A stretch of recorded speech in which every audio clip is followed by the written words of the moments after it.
Psychological disorders, அதாவது உளவியல் கோளாறுகளில் பாகம் 2 பார்க்க போகிறோம். இதில் வந்து பார்த்தீங்கன்னா, மொத்தம் 4 வகையான அ உளவியல் கோளாறுகள் வந்து பார்த்தீங்கன்னா, இன்னைக்கு நம்ம பார்க்க போறோம். அதுல அந்த 4 என்ன அப்படிங்கிறத வந்து பார்த்தீங்கன்னா, நான் ஃபர்ஸ்ட்டு சொல்லிடுறேன். 1 வந்து பார்த்தீங்கன்னா, மூட் டிசார்டர்ஸ் அப்படிம்பாங்க. அதாவது மனநிலை கோளாறுகள். 2வது வந்து பார்த்தீங்கன்னா, சைக்காட்டிக் டிசார்டர்ஸ் அப்படின்னு சொல்லுவாங்க. அதாவது வந்து பார்த்தீங்கன்னா, தீவிர மனநோய் கோளாறுகள்னு சொல்லுவாங்க. இன்னொன்னு வந்து பார்த்தீங்கன்னா, சொமாட்டிக் டிசார்டர்ஸ் அப்படின்னு சொல்லுவாங்க. 3வது வந்து பார்த்தீங்கன்னா, சொமாட்டிக் டிசார்டர்ஸ். அது அந்த சொமாட்டிக் அப்படிங்கிறது வந்து பார்த்தீங்கன்னா, அந்த சோமா அப்படின்னா வந்து பார்த்தீங்கன்னா, பாடி அப்படின்னு வந்து பார்த்தீங்கன்னா பொருள். அதாவது உடல் அப்படின்னு பொருள். உடல் சார்ந்த காரணங்களால் வரக்கூடிய உளவியல் கோளாறுகளை அந்த 3வது பாகத்தில பார்ப்போம். 4வது வந்து பார்த்தீங்கன்னா, ஈட்டிங் டிஸார்டர்ஸ் அப்படின்னு சொல்லுவாங்க. அதாவது வந்து பார்த்தீங்கன்னா, நம்ம சாப்பிடுற சாப்பாடு இருக்கு பார்த்தீங்களா, அதில வந்து பார்த்தீங்கன்னா, அ சரியா சாப்பிடுறது, சரியா சாப்பிடாம இருக்கிறது, இந்த மாரி இருக்கிறனால வந்து என்னென்ன அ உணவு கோளாறுகள், அதாவது வந்து பார்த்தீங்கன்னா, உணவு சாப்பிடுறதுல வந்து கோளாறுகள் வந்து பார்த்தீங்கன்னா, அதுவும் வந்து பார்த்தீங்கன்னா, அந்த உளவியல் கோளாறுகள்ல தான் வந்து பார்த்தீங்கன்னா, ஒரு வகையா வரும். இந்த 4யும் தான் இன்னைக்கு நம்ம பார்க்க போறோம். முதல் வந்து பார்த்தீங்கன்னா, மூட் டிஸார்டர்ஸ், 2வது வந்து பார்த்தீங்கன்னா, சைக்காட்ரிக் டிஸார்டர்ஸ், 3வது வந்து பார்த்தீங்கன்னா, சொமாட்டிக் சிம்ப்டம்ஸ் சொமாட்டிக் டிஸார்டர்ஸ், 4வது வந்து பார்த்தீங்கன்னா, ஈட்டிங் டிஸார்டர்ஸ். இந்த 4யும் தான் இன்னைக்கு நம்ம பார்க்க போறோம். இப்ப ஃபர்ஸ்ட்டு முதல்ல என்ன பார்க்க போறோம் அப்படின்னா, மூட் டிஸார்டர்ஸ். மூட் டிஸார்டர்ஸ் அப்படின்னாவே என்ன சொல்லுவாங்க அப்படின்னா, தமிழ்ல மனநிலை கோளாறுகள் அப்படின்னு வந்து சொல்லுவாங்க. இப்ப வந்து பார்த்தீங்கன்னா, மனநிலை அப்படிங்கிறது வந்து பார்த்தீங்கன்னா, நம்ம வந்து புரிஞ்சுக்கிறதுக்கு முதல்ல வந்து பார்த்தீங்கன்னா, எமோஷன்ஸ் அதாவது வந்து பார்த்தீங்கன்னா, உணர்ச்சிகளுக்கும், மனநிலைக்கும் வந்து பார்த்தீங்கன்னா, வித்தியாசத்த வந்து நம்ம முதல்ல தெரிஞ்சுக்கணும். எமோஷன்ஸ் அப்படிங்கிறது வந்து பார்த்தீங்கன்னா, ஏதோ ஒரு காரணத்தினால வந்து நடக்கக்கூடிய ஒரு நிகழ்வு, நம்ம கூட ஏற்படக்கூடிய ஒரு மாற்றங்கள், ஒரு நிகழ்வு தான் வந்து பார்த்தீங்கன்னா, எமோஷன்ஸ். அதாவது உணர்ச்சிகள்.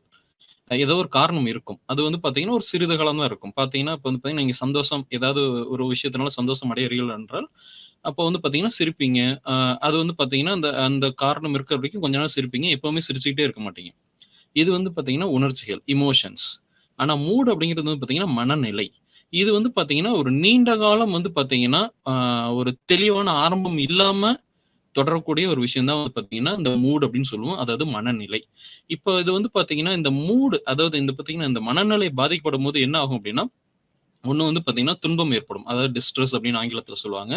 துன்பம் ஏற்படும். இன்னொன்னு வந்து பார்த்தீங்கன்னா, செயலிழப்பு. டிஸ்ஃபங்ஷன் அப்படின்னு சொல்லுவாங்க ஆங்கிலத்தில. டிஸ்ஃபங்ஷன் அப்படிங்கும்போது செயலிழப்புங்கும்போது, இங்க வந்து பார்த்தீங்கன்னா, நம்ம பார்த்திருக்கிறது உளவியல் கோளாறுகள் அப்படிங்கிறனால, உளவியல் ரீதியாக செயலிழப்பது தான் வந்து பார்த்தீங்கன்னா, டிஸ்ஃபங்ஷன், சைக்காலஜிக்கல் டிஸ்ஃபங்ஷன் அப்படின்னு சொல்லி சொல்றாங்க. ஆக இந்த மூட் அப்படிங்கிற இந்த மனநிலை அப்படின்னு பாதிக்கப்படும்போது, ஒண்ணு வந்து துன்பம் ஏற்படும். இன்னொன்னு வந்து பார்த்தீங்கன்னா, செயலிழப்பு. உளவியல் ரீதியாக செயலிழப்புகள் ஏதாவது ஏற்படும். ஆ ஆனா வந்து பார்த்தீங்கன்னா, இப்ப சில பேர் வந்து பார்த்தீங்கன்னா, சர்வசாதாரணமாக பேசிட்டு இருக்கும்போது வந்து பார்த்தீங்கன்னா சொல்லுவாங்க. ஆ டெய்லி வந்து பார்த்தீங்கன்னா, அவங்களோட லைஃப்ல நடக்கிற அந்த வ வ வாழ்க்கை தருண அனுபவங்கள வச்சு வந்து சொல்லுவாங்க. "இன்னைக்கு எனக்கு வந்து மூட் அஃபெக்ட் ஆகிடுச்சு" அப்படின்னு வந்து பார்த்தீங்கன்னா, ஒரு விஷயம் சொல்லுவாங்க. அப்படிங்கும்போது அவங்களுக்கும் வந்து பார்த்தீங்கன்னா, அந்த மூட் டிஸார்டர் இருக்கா அப்படின்னு வந்து அர்த்தமா அப்படின்னா, அப்படி கிடையாது. இந்த மூட் டிஸார்டர் வேற, மூட் வேற. மூட் அப்படிங்கிறது மனநிலை. அதுல வந்து பார்த்தீங்கன்னா, ஆம் இந்த சகஜ நிலைக்கு அந்த மூட் இப்ப ஒரு ஒரு ஒரு ஒரு தனிநபர் வந்து சொல்றாங்க. இந்த மாரி எனக்கு இன்னைக்கு மூட் அஃபெக்ட் ஆயிடுச்சு அப்டின்னா, அவங்க வந்து பார்த்தீங்கன்னா, மூட் அஃபெக்ட் ஆயிடுச்சு. ஏதோ ஒரு காரணத்தினால அஃபெக்ட் ஆயிருக்கும். பாதிச்சிருக்கும். ஆனால் மறுபடியும் வந்து சகஜ நிலைக்கு வந்துருவாங்க. அந்த மாரி வந்து பார்த்தீங்கன்னா, சகஜ நிலைக்கு வந்துர்றாங்க அப்டின்னா, அது வந்து பார்த்தீங்கன்னா, மூட் டிஸார்டரா மாறாது. இ இ ஒரு வேளை அந்த மூடு பாதிக்கப்படும்போது, அதாவது மனநிலை பாதிக்கப்படும்போது, அவங்களால மறுபடியும் சகஜ நிலைக்கு வராதபோது தான் ஏற்படக்கூடிய ஒரு டிஸார்டர் தான் வந்து பார்த்தீங்கன்னா, என்ன சொல்றோம் அப்டின்னா, மூட் டிஸார்டர். அதாவது மனநிலை கோளாறுகள் அப்டின்னு நம்ம சொல்றோம். இதுல வந்து பார்த்தீங்கன்னா, 2 துருவங்கள் இருக்கு. இப்போ மூட் டிஸார்டர்ஸ் பொறுத்தவரைக்கும். மூட் பாதிக்கப்படுற அதாவது மனநிலை பாதிக்கப்படுவது, அந்த மூட் டிஸார்டர்ன்னு ஒண்ணு வரும்போது வந்து பார்த்தீங்கன்னா, 2 துருவங்கள் இருக்கும். ஒண்ணு வந்து பார்த்தீங்கன்னா, அ அதீத நிலை. இன்னொன்னு வந்து பார்த்தீங்கன்னா, ரொம்ப வந்து அதீத அதீத நிலை வந்து பார்த்தீங்கன்னா, 2 பக்கமுமே இருக்கும். அதாவது இப்ப சந்தோஷமா இருக்கிறாங்க அப்படின்னு ஒரு பக்கம் அப்படின்னா, இன்னொரு பக்கம் வந்து பார்த்தீங்கன்னா, சோகமா இருப்பாங்க. அந்த சந்தோஷமா இருக்கும்போது வந்து பார்த்தீங்கன்னா, மீனியா அப்படின்னு ஒரு விஷயம் வந்து பார்த்தீங்கன்னா, அதாவது பித்து பிடித்தல். சரிங்களா? அந்த மேனியா அப்படிங்கிற ஒரு விஷயம் வந்து பார்த்தீங்கன்னா, அந்த மூட் ஆ அதாவது அதீத நிலை அடையும்போது, அந்த பித்து பிடிக்கிறதும் வந்து பார்த்தீங்கன்னா, கூட சேர்ந்து வரும். இந்த பக்கம் வந்து பார்த்தீங்கன்னா, சோகமா இருக்கிறனால வந்து பார்த்தீங்கன்னா, உங்களுக்கு வந்து பார்த்தீங்கன்னா, வருத்தம் வரும். வருத்தம் வரனால என்ன வரும்னா, டிப்ரஷன் அதாவது மன அழுத்தம் அப்படிங்கிறது ஒண்ணு வரும். இந்த மாரி வந்து பார்த்தீங்கன்னா, 2 துருவங்களா வந்து பார்த்தீங்கன்னா, அந்த மூட் டிஸார்டர் அப்படிங்கிறது வந்து பார்த்தீங்கன்னா பிரியும். அந்த மேனியா வந்து பார்த்தீங்கன்னா, அதுக்கப்புறம் எப்படி மாறும் அப்படின்னா, இது கொஞ்சம் கொஞ்சமா இருக்க இருக்க அதாவது சந்தோஷமா இருக்கிறவங்க எல்லாருக்குமே வந்து மேனியா வந்துருமா? மேனியா வந்தவங்க எல்லாரும் மேனியா வந்தவங்களுக்கு தான் வந்து பார்த்தீங்கன்னா, சைக்கோசிஸ் வருமான்னா, அப்படி கிடையாது. அதாவது வந்து பார்த்தீங்கன்னா, அவங்களோட அந்த தன்மை, அதாவது எந்த அளவுக்கு வந்து பார்த்தீங்கன்னா, அவங்களோட அ அந்த ஹேப்பினஸ்ஸா இருக்கும். அதாவது சந்தோஷமா இருக்கிற நிலை வந்து பார்த்தீங்கன்னா, எந்த அளவுக்கு நீண்டு கொண்டே போகுதோ, அத பொறுத்து தான் வந்து பார்த்தீங்கன்னா, இந்த சைக்கோசிஸ் அப்படிங்கிறது வந்து வரதுக்கான வாய்ப்புகள் இருக்கு. அ அது அது அது அது போக வந்து பார்த்தீங்கன்னா, இந்த பக்கம் வந்து பார்த்தீங்கன்னா, நீங்க அ அதாவது வருத்தமா இருக்கிறாங்க அப்படின்னு சொல்லி சொல்றோம். சேடா இருக்கிறதுன்னு சொல்லி சொல்றோம். இந்த இந்த சைட்ல வந்து பார்த்தீங்கன்னா, இந்த வருத்தமா இருக்கிறனால என்ன ஆகும்னா, மன அழுத்தம் அப்படிங்கிறது ஒண்ணு வரும். இது எந்த அளவுக்கு கொண்டு போய் விடும் அப்படின்னா, இதுவும் வந்து பார்த்தீங்கன்னா, அந்த சைக்காட்டிக் டிஸார்டர்ஸ் வந்து பார்த்தீங்கன்னா, கொண்டு போறதுக்கான வாய்ப்புகள் இருக்கு. அது மட்டுமே இல்ல, இது இன்னொரு எக்ஸ்ட்ரீம் லெவல், அதாவது இன்னொரு அதீத நிலை, எதுல அதீத நிலை அடையுதோ, அப்போ வந்து பார்த்தீங்கன்னா ஒரு பக்கம் பித்து பிடிக்கிறதும், இன்னொரு பக்கம் வந்து பார்த்தீங்கன்னா, மன அழுத்தம் ஜாஸ்தியாகி, தற்கொலை செய்ற அளவுக்கு கூட வந்து பார்த்தீங்கன்னா, போறதுக்கான வாய்ப்புகள் அப்படிங்கிறது வந்து பார்த்தீங்கன்னா, இதுல இருக்கு. இப்ப நீங்க கேள்விப்பட்டிருப்பீங்க. இப்ப யாராச்சும் வந்து பார்த்தீங்கன்னா, தொடர்ந்து சிரிச்சுக்கிட்டே இருந்தாங்க அப்படின்னா, அவன் நம்ம கேட்போம். "நீ என்ன பைத்தியம் மாரி சிரிச்சுக்கிட்டே இருக்கிற?" அப்படின்னா, அதாவது இந்த மூட் டிஸார்டர்ல வரக்கூடிய அந்த சந்தோஷ நிலைன்னு ஒரு சைடு இருக்கிற ஒரு ஒரு பக்கத்துல இருக்கிற அந்த சந்தோஷ நிலை இருக்கு பார்த்தீங்களா? அது வந்து அதீதமா போகும்போது தான் வந்து பார்த்தீங்கன்னா, நம்ம அப்படி ஒருத்தர கேட்கிறோம். இது வந்து நம்ம அ தற்செயலா வந்து பார்த்தீங்கன்னா, நம்ம பேசக்கூடிய பேசும்போது ஒருத்தர பார்த்து கேட்கக்கூடிய ஒரு விஷயம். அதிகமா சிரிக்கிறாங்க அப்டின்னா. இதுவே வந்து பார்த்தீங்கன்னா, ஒருத்தர் வந்து அந்த மூட் டிஸார்டர்னால பாதிக்கப்படும்போது, அந்த அதீத சிரிப்பா இருக்கட்டும், அதீத உணர்வுகள் வந்து பார்த்தீங்கன்னா, அது வந்து பார்த்தீங்கன்னா, குறை அ வ அந்த உணர்ச்சிகள் வந்து உணர்ச்சி வசப்படுறதா இருக்கட்டும், உணர்வுகள் ஜாஸ்தியாகிறதா இருக்கட்டும், 2மே ஆபத்து தான். இது வந்து பார்த்தீங்கன்னா, கரெக்ட்டான அதாவது சரியான அளவுல வந்து பார்த்தீங்கன்னா, அதனால தான் சொல்ல வரது என்ன அப்டின்னா, சரியான அளவுல நம்மளோட அந்த மனநிலைய வந்து வச்சிருக்கணும் அப்டின்னு வந்து சொல்றது. எதுவுமே ஒரு அளவு அப்டிங்கிறது ரொம்ப முக்கியம். இப்ப இந்த மன அழுத்தத்தில வந்து பார்த்தீங்கன்னா, அதாவது அந்த மூட் டிஸார்டர்ஸ்ல மன அழுத்த கோளாறுகள வந்து பார்த்தீங்கன்னா, அ 2 வகையா பிரிக்கிறாங்க மூட் டிஸார்டர்ஸ. ஒண்ணு வந்து பார்த்தீங்கன்னா, யூனிபோலார். இன்னொன்னு வந்து பார்த்தீங்கன்னா, பைபோலார் அப்படின்னு சொல்லி சொல்லுவாங்க. யூனிபோலார் அப்படின்னா ஒருமுனை அப்படின்னு அர்த்தம் தமிழ்ல. பைபோலார் அப்படிங்கிறது வந்து பார்த்தீங்கன்னா, இருமுனைன்னு சொல்லுவாங்க. இந்த யூனிபோலார் அதாவது இதுவே வந்து பார்த்தீங்கன்னா 2 வகைகளா இருக்குது. மூட் டிஸார்டர்ஸ்லயே வந்து பார்த்தீங்கன்னா 2 வகை. யூனிபோலார் அண்ட் பைபோலார்ன்னு இருக்கு. ஒருமுனை, இருமுனைன்னு சொல்லிட்டு. இந்த யூனிபோலார் அதாவது இந்த ஒரு முனையே வந்து பார்த்தீங்கன்னா 2 வகையா பிரிக்கிறாங்க மறுபடியும். அதாவது சப் டைப்ஸ் துணை வகைகள் அப்படின்னு வந்து சொல்லுவாங்க. ஒண்ணு வந்து பார்த்தீங்கன்னா, மேஜர் டிப்ரசிவ் டிஸார்டர் அதாவது எம்டிடி அப்படின்னு சொல்லுவாங்க. அதாவது என்ன பெரிய அளவுல மனச்சோர்வு ஏற்படுறது தான் வந்து பார்த்தீங்கன்னா, மேஜர் டிப்ரசிவ் டிஸார்டர் அப்படின்னு சொல்லி சொல்லுவாங்க. இது ஒரு வகை யூனிபோலார்ல அதாவது ஒரு முனை மனநிலை கோளாறுகள் யூனிபோலார் மூட் டிஸார்டர்ல வரக்கூடிய ஒரு வகை. இன்னொரு வகை வந்து பார்த்தீங்கன்னா, யூனிபோலார்ல என்ன அப்படின்னா, டிஸ்திமியா அப்படிம்பாங்க. அதாவது வந்து பார்த்தீங்கன்னா, இந்த அம் மன அதாவது வந்து பார்த்தீங்கன்னா, மனநிலை வந்து பார்த்தீங்கன்னா, ரொம்ப அந்த மனச்சோர்வு அப்படிங்கிறது வந்து பார்த்தீங்கன்னா, ரொம்ப நேரத்துக்கு வந்து பார்த்தீங்கன்னா, தொடர்ந்து இருந்துகிட்டே இருக்கும். ரொம்ப காலங்கள். அதாவது வந்து பார்த்தீங்கன்னா, தொடர்ந்து தொடர்ந்து இருந்து கொண்டே இருக்குது அப்படின்னா, அது வந்து பார்த்தீங்கன்னா, டிஸ்திமியா அப்படிம்பாங்க. இதுதான் வந்து பார்த்தீங்கன்னா, இன்னொரு வகை. இந்த சைடு வந்து பார்த்தீங்கன்னா, பைபோலார் அதாவது இருமுனை மூட் டிஸார்டர்ல அதாவது மனநிலை கோளாறுகள்ல இன்னொரு வகை வந்து பார்த்தீங்கன்னா, பைபோலார், இருமுனை ஆ மனநிலை கோளாறுகள் அப்படின்னு சொல்றோம். அதுல வந்து பார்த்தீங்கன்னா, அதிலயும் 3 வகை இருக்கு. பைபோலார் 1, பைபோலார் 2, சைக்ளோதிமியா அப்படின்னு வந்து பார்த்தீங்கன்னா 3 வகைகள் இருக்கு. இப்ப வந்து பார்த்தீங்கன்னா, நம்ம இந்த யூனிபோலார் டிஸார்டர்ஸ்க்கு அந்த வகைகள தான் இப்ப நம்ம முதல்ல பார்க்க போறோம். அ முதல் வகை வந்து பார்த்தீங்கன்னா, மேஜர் டிப்ரசிவ் டிஸார்டர் நான் சொல்லியிருந்தேன். எம்டிடின்னு சொல்லுவாங்க. அதாவது அதிகபட்ச அதிகபட்ச மனச்சோர்வு, அ அதீத மனச்சோர்வு ஏற்படுற ஒரு கோளாறு தான் வந்து பார்த்தீங்கன்னா, மேஜர் டிப்ரசிவ் டிஸார்டர் அப்படின்னு சொல்றாங்க. இங்க வந்து பார்த்தீங்கன்னா, இந்த வகையால பாதிக்கப்படுறவங்களுக்கு, இந்த மேஜர் டிப்ரசிவ் டிஸார்டர்னால பாதிக்கப்படுபவர்களுக்கு வந்து பார்த்தீங்கன்னா, ஆர்வம் அப்படிங்கிறது வந்து பார்த்தீங்கன்னா இருக்காது. 2வது வந்து பார்த்தீங்கன்னா, மகிழ்ச்சி அப்படிங்கிறதே வந்து பார்த்தீங்கன்னா, உங்களுக்கு என்ன அப்படின்னே தெரியாது. அதாவது பிளஷர்ன்னு சொல்லுவாங்க. அந்த பிளஷர் அப்படிங்கிறதே வந்து பார்த்தீங்கன்னா, அவங்க எப்படி அடையணும்? அந்த மகிழ்ச்சி அப்படிங்கிறது எப்படி அடையணும் அப்படிங்கிறதே தெரியாது. இது எல்லாம் வந்து பார்த்தீங்கன்னா, நம்ம வாழ்க்கை நடைமுறை. ஒரு சாதாரண மனிதன் வந்து பார்த்தீங்கன்னா, தன்னோட வாழ்க்கை நடைமுறையில இருந்து தான் வந்து பார்த்தீங்கன்னா, என்னென்ன விஷயங்கள் செய்றானோ, அதுல வந்து பார்த்தீங்கன்னா, அவனுக்கு வந்து பார்த்தீங்கன்னா, ஆர்வம் வரதும், மகிழ்ச்சி அளிக்கிற விஷயங்களும் இருக்கும். ஆனால் இவங்களுக்கு வந்து பார்த்தீங்கன்னா, அந்த வாழ்க்கை நடைமுறையில இருந்து அந்த ஆர்வங்களோ, மகிழ்ச்சி தரக்கூடிய விஷயங்களோ எதுவுமே இருக்காது. இது வந்து பார்த்தீங்கன்னா, குறைஞ்சது வந்து பார்த்தீங்கன்னா, 2 வாரங்கள் வரைக்குமாவது நீடிச்சுக்கிட்டே தான் இருக்கும். இதோட அறிகுறிகள வந்து பார்த்தீங்கன்னா, இப்ப நம்ம பார்க்கலாம். ஒரு நாள்ல வந்து பார்த்தீங்கன்னா, இப்ப வந்து பார்த்தீங்கன்னா, ஒரு நாள்ல பெரும்பாலான நேரங்கள்ல வந்து பார்த்தீங்கன்னா, இவங்க வந்து பார்த்தீங்கன்னா, இந்த மன அழுத்தத்தினால பாதிக்கப்பட்டிருப்பாங்க. அந்த டிப்ரஷனால பாதிக்கப்பட்டிருப்பாங்க. இது வந்து பார்த்தீங்கன்னா, முதல் அறிகுறி. அப்புறம் 2வது வந்து பார்த்தீங்கன்னா, நான் ஏற்கனவே சொன்ன பார்த்தீங்கன்னா, மகிழ்ச்சி அப்படிங்கிறது ஒண்ணு வந்து பார்த்தீங்கன்னா, இருக்கவே இருக்காது. ஆ 3வது வந்து பார்த்தீங்கன்னா, சம்மந்தமே இல்லாம எடை அப்படிங்கிறது வந்து பார்த்தீங்கன்னா, ஒண்ணு கூடும், இல்லன்னா குறைய செய்யும். கூடுறது மட்டும் எடை கூடிக்கிட்டே போகும்னு மட்டும் சொல்ல முடியாது. எடை குறையறதுக்கான வாய்ப்புகளும் இருக்கு. அதனால வந்து பார்த்தீங்கன்னா, இதுவும் வந்து ஒரு ஒரு வகையான அறிகுறி தான். 3வது அறிகுறி என்னன்னு பார்த்தீங்கன்னா, நடத்தை மற்றும் உணர்ச்சிகள் பாதிக்கும். அதாவது வந்து பார்த்தீங்கன்னா, பிஹேவியர் நடத்தை அப்டின்னா பிஹேவியர், உணர்ச்சிகள் அப்டின்னா எமோஷன்ஸ். இந்த 2மே பிஹேவியரா இருக்கட்டும், எமோஷன்ஸா இருக்கட்டும் 2மே வந்து பார்த்தீங்கன்னா பாதிப்படையும். அதாவது நடத்தையும், உணர்ச்சிகளும் பாதிப்படைய செய்யும். இன்னொன்னு வந்து பார்த்தீங்கன்னா, யோசிக்கிற தன்மை வந்து பார்த்தீங்கன்னா, மழுங்கச் செய்யும். தென் அதுக்கப்புறம் வந்து பார்த்தீங்கன்னா, கவனம் அப்படிங்கிறது. நீங்க ஒரு விஷயத்துல வந்து பார்த்தீங்கன்னா, கான்சன்ட்ரேட் பண்றதுன்னு சொல்லுவாங்க. அதாவது ஆங்கிலத்துல கான்சன்ட்ரேஷன் அப்படின்னு சொல்லுவாங்க. அந்த கவனம் அப்படிங்கிறதும் மழுங்கச் செய்யும். அப்புறம் வந்து பார்த்தீங்கன்னா, முடிவெடுத்தல். ஏதோ ஒரு விஷயம் ஏதாவது ஒரு விஷயத்துல வந்து பார்த்தீங்கன்னா, முடிவு எடுக்கணும் அப்படிங்கிறதுல வந்து பார்த்தீங்கன்னா, அதுவும் மழுங்கச் செய்யும். ஆ 3மே அதாவது யோசிக்கிற தன்மையா இருக்கட்டும், கவனம் செலுத்துறதா இருக்கட்டும், இல்ல முடிவு எடுக்கிறதா இருக்கட்டும், இது 3மே வந்து பார்த்தீங்கன்னா, மழுங்கச் செய்யும், பாதிப்படையும். இதுவும் வந்து பார்த்தீங்கன்னா, ஒரு வகையான அறிகுறி தான் இந்த மேஜர் டிப்ரசிவ் டிஸார்டருக்கு. அடுத்த அறிகுறி என்னன்னு வந்து பார்த்தீங்கன்னா, சோர்வடைதல். ரொம்ப அதாவது ஃபெட்டிக் அப்படிம்பாங்க ஆங்கிலத்தில. அந்த சோர்வு அடைவாங்க. ரொம்பவே வந்து பார்த்தீங்கன்னா, அளவுக்கு மீறி ஒரு உடம்பு எப்ப பார்த்தாலும் வந்து பார்த்தீங்கன்னா, ஒரு சோர்வு அடைஞ்ச நிலையிலேயே இருக்கிற மாரியே வந்து பார்த்தீங்கன்னா, அவங்களுக்கு இருக்கும். உண்மையாலுமே சோர்வும் அடைவாங்க. அதுக்கப்புறம் வந்து பார்த்தீங்கன்னா, கட்டுப்பாடு இல்லாமல் வந்து பார்த்தீங்கன்னா, ஆ ஆ குற்ற உணர்வு அப்படிங்கிறது வந்து பார்த்தீங்கன்னா, ஒரு இருந்துகிட்டே இருக்கும். ஆ கில்டி ஃபீலிங் அப்படின்னு சொல்லுவாங்க ஆங்கிலத்தில. இது வந்து பார்த்தீங்கன்னா, ஒரு கட்டுப்பாடே இருக்காது. அந்த அளவுக்கு வந்து பார்த்தீங்கன்னா, நான் நான் வந்து ஏதோ சரியில்ல, என்கிட்ட குறை இருக்கு அப்படிங்கிற மாரிலாம் வந்து பார்த்தீங்கன்னா, நெறைய உணர்வுகள் அப்படிங்கிறது வந்து பார்த்தீங்கன்னா, ஒரு கட்டுப்பாடு இல்லாம வந்து பார்த்தீங்கன்னா, போயிட்டே இருக்கும். அடுத்த அறிகுறின்னு வந்து பார்த்தீங்கன்னா, தூக்கமின்மை. இல்லன்னா அதிகம் தூங்குவாங்க. இதுவும் நடக்கிறதுக்கான வாய்ப்புகள் இருக்கு. ஒன் அ வ அதாவது வந்து பார்த்தீங்கன்னா, எடை எப்படி வந்து ஜாஸ்தி ஆகுதோ, இல்ல குறையுதோ, அதே மாரி தூக்கம் வந்து பார்த்தீங்கன்னா, ஒண்ணு ஜாஸ்தி தூங்குவாங்க. இல்ல அப்டின்னா, தூக்கமே இல்லாம கூட இருக்கலாம். அதுக்கப்புறம் வந்து பார்த்தீங்கன்னா, அடிக்கடி வந்து பார்த்தீங்கன்னா, அந்த தற்கொலை செய்ற எண்ணங்கள் வந்து பார்த்தீங்கன்னா, தற்கொலை எண்ணங்கள் வந்து பார்த்தீங்கன்னா, தனக்குள்ள வந்து பார்த்தீங்கன்னா, வந்துகிட்டே இருக்கும். இதெல்லாம் தான் வந்து பார்த்தீங்கன்னா, இந்த மேஜர் டிப்ரசிவ் டிஸார்டரோட அறிகுறிகள்.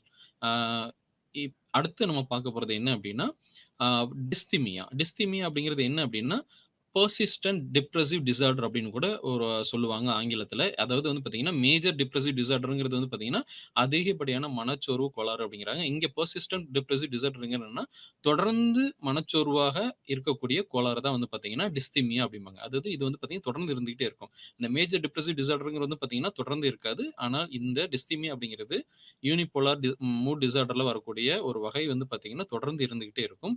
இது வந்து பார்த்தீங்கன்னா, குறைவான அ தீவிரம் தான் இருக்கும். அ அ அந்த அறிகுறிகள் வந்து பார்த்தீங்கன்னா, குறைவான தீவிரம் தான் இருக்கும். ஆனால் இதுல இதுல வந்து பிரச்சனை என்ன அப்டின்னா, தொடர்ந்து இருந்து கொண்டே இருக்கும். அதுதான் வந்து பார்த்தீங்கன்னா, இந்த டிஸ்தீமியாவோட பிரச்சனை. ஒரு நாள்ல வந்து பார்த்தீங்கன்னா, பெரும்பாலான நேரம் நான் ஏற்கனவே சொன்ன மாரி வந்து பார்த்தீங்கன்னா, இந்த வ அ இது இந்த டிஸ்தீமியாவுல வந்து பார்த்தீங்கன்னா, பெரும்பாலான நேரங்கள் வந்து பார்த்தீங்கன்னா, ஒரு நாள்ல இந்த மனச்சோர்வாவே வந்து பார்த்தீங்கன்னா, உணர்ந்துகிட்டே இருப்பாங்க. இது வந்து பார்த்தீங்கன்னா, அந்த யூனிபோலார்ல வரக்கூடிய இன்னொரு வகை. அடுத்து வந்து பார்த்தீங்கன்னா, பைபோலார் டிஸார்டர். பைபோலார் அப்டின்னாவே இருமுனை இரு துருவம். எ எ அதாவது இரு துருவங்கள், இருமுனைன்னு சொல்லுவாங்க. இதுல வந்து பார்த்தீங்கன்னா, அப்டின்னாவே 2 அப்டின்னு அர்த்தம். அதாவது எப்டி அப்டின்னா, இப்ப நான் ஏற்கனவே சொல்லியிருந்தேன்.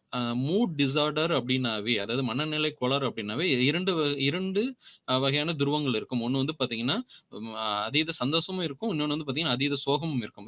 2 வகையான துருவங்கள் இருக்குன்னு நான் சொல்லியிருந்தேன். இந்த பைபோலார் அப்படிங்கிறது இந்த 2ம் கலந்து வர்றது தான். அதாவது டிப்ரஷனும் இந்த பக்கம் வந்து பார்த்தீங்கன்னா, மேனியா. அதாவது டிப்ரஷன் அப்படிங்கிறது மனச்சோர்வு, மன அழுத்தம், மனச்சோர்வு அப்படிம்பாங்க. மேனியா அப்படிங்கிறது பித்து பிடித்தல் அப்படிம்பாங்க. இந்த மனச்சோர்வு, பித்து பிடித்தல் 2ம் கலந்து வர்றது தான் வந்து பார்த்தீங்க 2ம் கலந்து வரக்கூடிய மூட் டிஸார்டர் தான் என்ன சொல்றோம் அப்படின்னா, பைபோலார் டிஸார்டர். அதாவது அப்படின்னாவே 2 ஆங்கிலத்தில அப்படின்னா அப்படின்னா 2 அப்படின்னு அர்த்தம். அதுதான் வந்து பார்த்தீங்கன்னா, இந்த டிப்ரஷன் மனச்சோர்வும், இன்னொன்னு வந்து பார்த்தீங்கன்னா, மேனியா பித்து பிடித்தல். இது 2மே சேர்ந்து வரக்கூடிய ஒரு டிஸார்டர் தான் பைபோலார் மூட் டிஸார்டர் அப்படின்னு சொல்றோம்.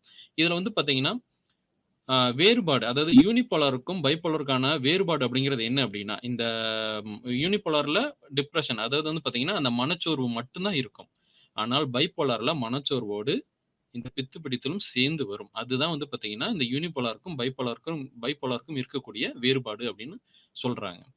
இதுல வந்து பார்த்தீங்கன்னா, இந்த பைபோலார் டிஸார்டர்னால பாதிக்கப்படுபவர்களுக்கு கூட அறிகுறிகள் எப்படி இருக்கும் அப்படின்னா, பிரம்மாண்ட நினைப்பு இருக்கும். நான் எதுனாலும் சாதிச்சுருவேன். எனக்கு வந்து பார்த்தீங்கன்னா, இவங்கள தெரியும், அவங்கள தெரியும். என்னால இத பண்ண முடியும். அதாவது பார்த்தீங்கன்னா, ஒரு தற்பெருமை அப்படின்னு சொல்லுவாங்க. போஸ்டிங் அப்படிம்பாங்க ஆங்கிலத்தில.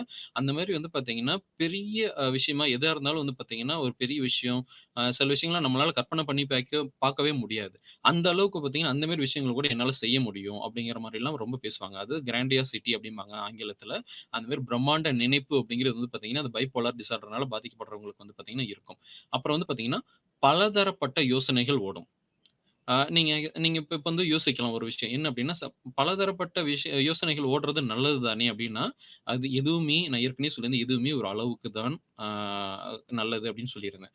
இந்த பலதரப்பட்ட யோசனைகள் வந்து பார்த்தீங்கன்னா, அளவுக்கு மீறி ஓடும். அதுதான் வந்து பார்த்தீங்கன்னா பிரச்சனையே. இந்த பைபோலார் டிஸார்டர்ல பிரச்சனையே அதுதான். அதுக்கப்புறம் வந்து பார்த்தீங்கன்னா, அதிக ஈடுபாடு இருக்கும். அதிக மகிழ்ச்சி அடைவாங்க. இப்பயும் வந்து பார்த்தீங்கன்னா, உங்களுக்கு வந்து பார்த்தீங்கன்னா, ஒரு சந்தேகம் எழலாம். என்ன அப்டின்னா, அதிக ஈடுபாடு இருக்கிறது நல்லது தானே அப்டின்னா, மகிழ்ச்சி தரும் தானே, அது அதிக ஈடுபாடு நல்லது தானே அப்டின்னா, ஆனால் அதிக ஈடுபாடு இருந்தாலும், அதில் ஏதாவது தவறோ, குறையோ வச்சுருவாங்க. அதுவும் ஒரு பிரச்சனையா மாறும். அடுத்து வந்து பார்த்தீங்கன்னா, குறைந்த தூக்கம் தான் இருக்கும். ஏன் அப்டின்னா, இப்ப மேஜர் டிப்ரசிவ் டிஸார்டர்ல வரக்கூடியதா இருக்கட்டும், டிஸ்திமியா இருக்கட்டும், தூக்கமின்மை இல்லன்னா தூக்கம் ஜாஸ்தி இருக்கிறது, இந்த மாரி வந்து பார்த்தீங்கன்னா இருக்குன்னு சொல்லியிருந்தோம்.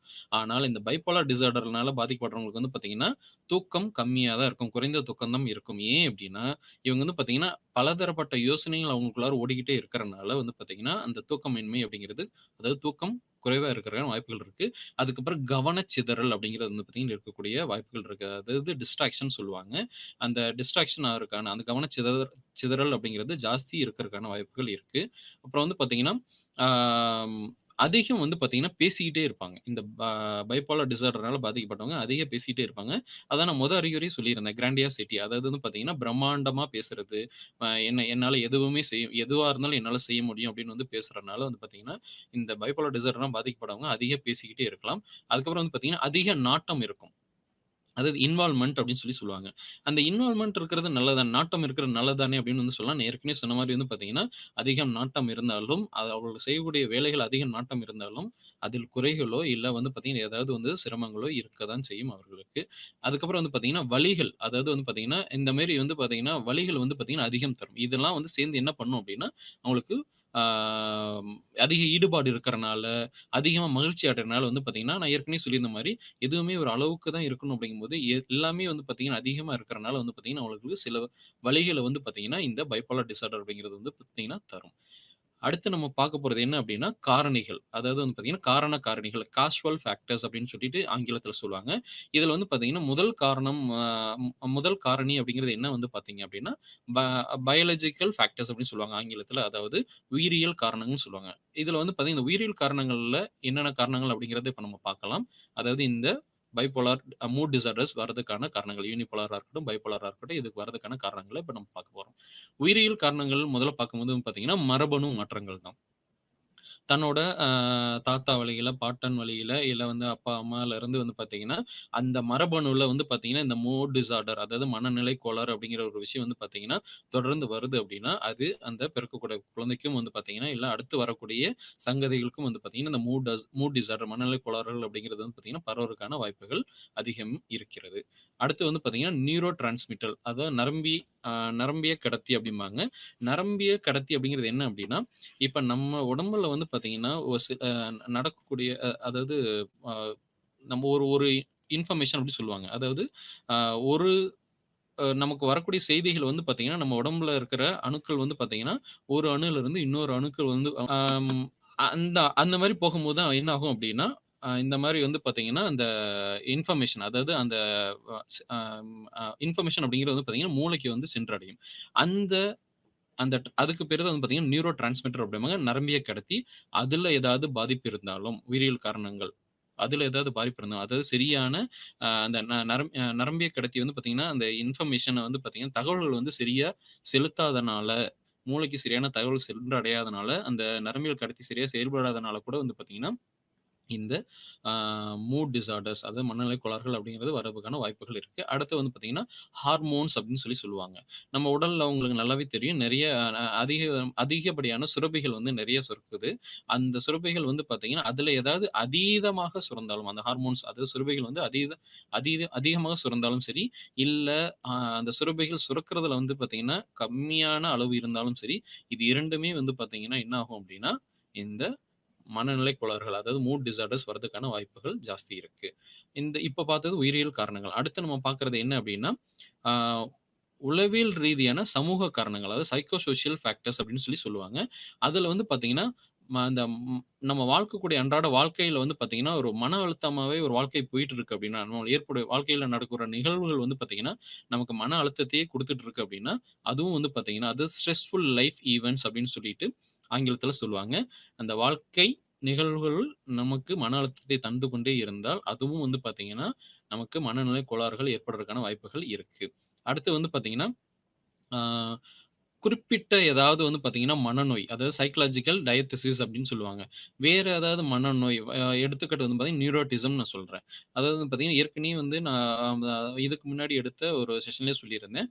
ஆ சைக்காலஜிக்கல் டிஸார்டர்ஸ் அதாவது மனநோய் அப்படிங்கிறது வந்து பார்த்தீங்கன்னா, மனநல கோளாறுகள் அப்படிங்கிறது பார்த்தீங்கன்னா 2 வகையா பிரிக்கப்படும். ஒண்ணு வந்து நியூரோசிஸ், இன்னொன்னு வந்து சைக்காசிஸ் அப்படின்னு சொல்லியிருந்தேன். அந்த நியூரோசிஸ்னால கூட வந்து பார்த்தீங்கன்னா, வேற ஏதாவது குறிப்பிட்ட மனநோய் இருந்ததுன்னா, அதுவும் வந்து பார்த்தீங்கன்னா, இந்த மூட் டிஸார்டர் வரதுக்கான வாய்ப்புகள் வந்து பார்த்தீங்கன்னா, ஜாஸ்தி உருவாக்கும்.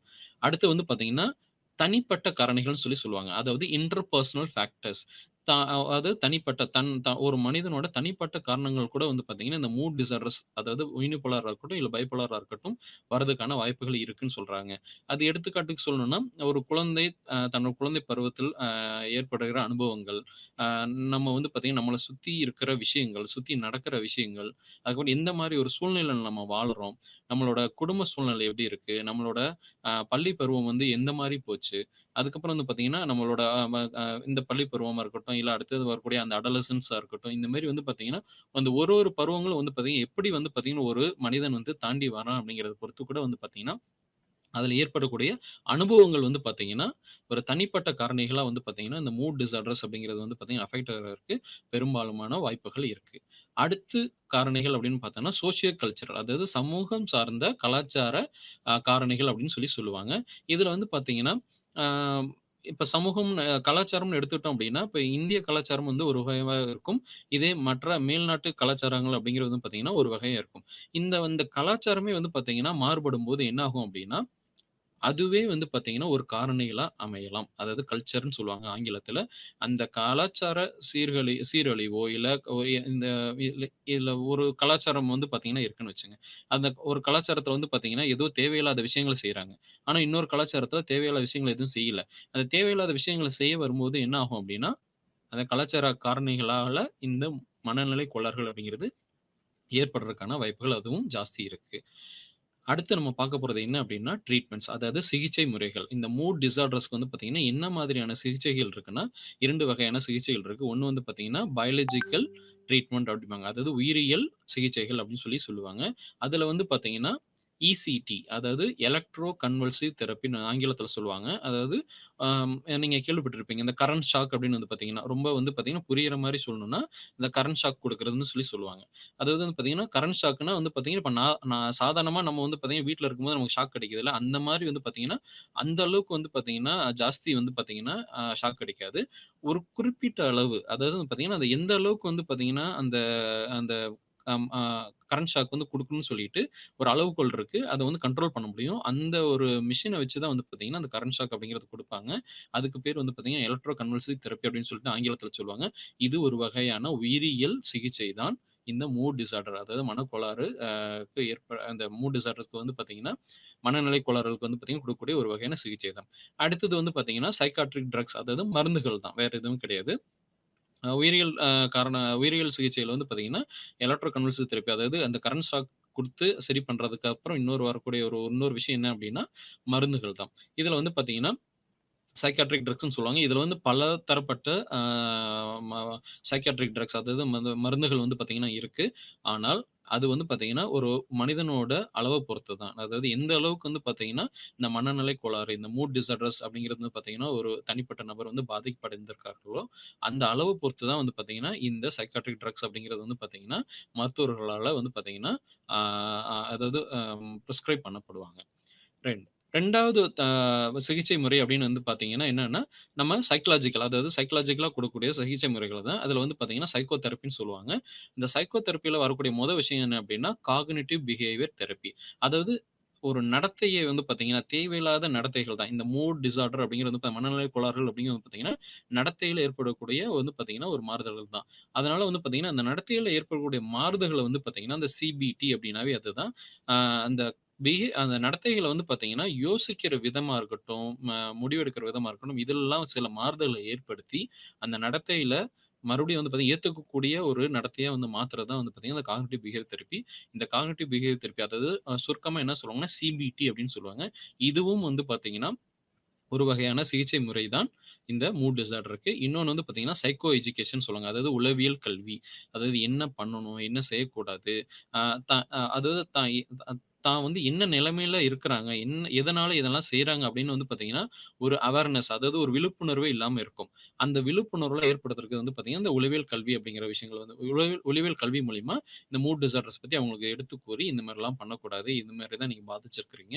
இதெல்லாம் செய்யணும். இப்படிலாம் இருந்தீங்க அப்படின்னா, இந்த மாரிலாம் வந்து வாழ்க்கை இருக்கும். இந்த மாரி வந்து பார்த்தீங்கன்னா, நீங்க வந்து சரி பண்ணிக்கலாம் அப்படின்னு சொல்லி சொல்ற விஷயம் தான் வந்து பார்த்தீங்கன்னா, சைக்கோ எஜுகேஷன் உளவியல் கல்வி அப்படின்னு சொல்லுவாங்க. ஸோ இதுவரைக்கும் நம்ம பார்த்தது வந்து பார்த்தீங்கன்னா, மூட் டிஸார்டர்ஸ். அடுத்து நம்ம பார்க்க போறது என்ன அப்படின்னு வந்து பார்த்தீங்கன்னா, சைக்காட்டிக் டிஸார்டர்ஸ். அதாவது தீவிர மனநோய் கோளாறுகள் அப்படின்னு வந்து சொல்லுவாங்க. இந்த சைக்காட்டிக் டிஸார்டர்ஸ்னால பாதிக்கப்படுபவர்கள் நல்லா கவனிங்க. இந்த சைக்காட்டிக் டிஸார்டர்ஸ்னால பாதிக்கப்படுவாங்க. அதாவது தீவிர மனநோயினால பாதிக்கப்படுறவங்க வந்து பார்த்தீங்கன்னா, சிகிச்சைகள் இருக்கே தவிர அதுக்கு க்யூர் அதாவது சரி பண்ண முடிஞ்சிரும். மறுபடியும் சகஜ நிலைக்கு வந்துருவாங்க அப்படிங்கிறது வந்து பார்த்தீங்கன்னா, கிடையவே கிடையாது. சில பேர் சொல்லுவாங்க. சில சில சில மருத்துவமனைகள் வந்து பார்த்தீங்கன்னா சொல்லுவாங்க. இந்த மாரி வந்து பார்த்தீங்கன்னா, சைக்காட்டிக் ப்ராப்ளம்ஸ் அதாவது மனநிலை கோளாறுகள், தீவிர மனநோய வந்து பார்த்தீங்கன்னா, நாங்க சரி பண்ணிருவோம்னு சொல்லுவாங்க. சரி பண்ண முடியாது. சிகிச்சை முறைகள் தான் இருக்கே தவிர, இந்த சைக்காட்டிக் டிஸார்டர்ஸ் அப்படின்னு வந்துருச்சு அப்படின்னா, சரி பண்ணவே முடியாது. அத வந்து பார்த்தீங்கன்னா, அப்புறம் சரி பண்ண முடியாத நோய்க்கு வந்து மனநிலை கோளாறுக்கு வந்து மனநோய்க்கு வந்து பார்த்தீங்கன்னா, தீவிர மனநோய்க்கு எதுக்கு நம்ம வந்து பார்த்தீங்கன்னா, சிகிச்சை மட்டும் குடுக்கணும் அப்டின்னா, அந்த அந்த அளவு வந்து பார்த்தீங்கன்னா, அதிகமாயிறக்கூடாது. எந்த அளவுக்கு பாதிச்சுக்கிறாங்களோ, பாதிப்பு அடைந்திருக்கிறார்களோ, அந்த அளவு வந்து பார்த்தீங்கன்னா, அதிகமாயிறக்கூடாது அப்டிங்கிறதுக்கு வேண்டி தான் வந்து பார்த்தீங்கன்னா, இந்த ட்ரீட்மெண்ட் அதாவது சிகிச்சைகள் அப்டிங்கிறது இருக்கு. இது வந்து பார்த்தீங்கன்னா ஒரு விஷயம். இந்த சைக்காட்டிக் டிஸார்டர்ஸ் அதாவது தீவிர மனநோய் கோளாறுக்கு பார்க்கறக்கு முன்னாடி வந்து பார்த்தீங்கன்னா, நான் உங்கள்ட்ட ஒரு முக்கியமான ஒரு விஷயம் சொல்ல விரும்புறேன். என்ன அப்டின்னா, இதுல இதுல நம்ம பார்க்கக்கூடிய அறிகுறிகள். அதாவது சிம்ப்டம்ஸ் அப்படின்னு ஆங்கிலத்தில சொல்லுவாங்க. இந்த அறிகுறிகள பார்க்கும்போது வந்து பார்த்தீங்கன்னா, ஒரு சில அறிகுறிகள் நம்ம நார்மலா இருக்கா அதாவது அ எ இப் நம்ம வந்து பார்த்தீங்கன்னா, நார்மலா இருக்கிறோம் அப்படின்னா, நமக்கு கூட அதாவது ஒரு சாதாரண மனிதனுக்கு அதாவது மனநோய் இல்லாத ஒரு மனிதனுக்கு கூட அந்த அறிகுறி அப்படிங்கிறது இருக்கறக்கான வாய்ப்புகள் இருக்கு. ஏதாவது 1, 2 அறிகுறிகள் இருக்கறக்கான வாய்ப்புகள் இருக்கு.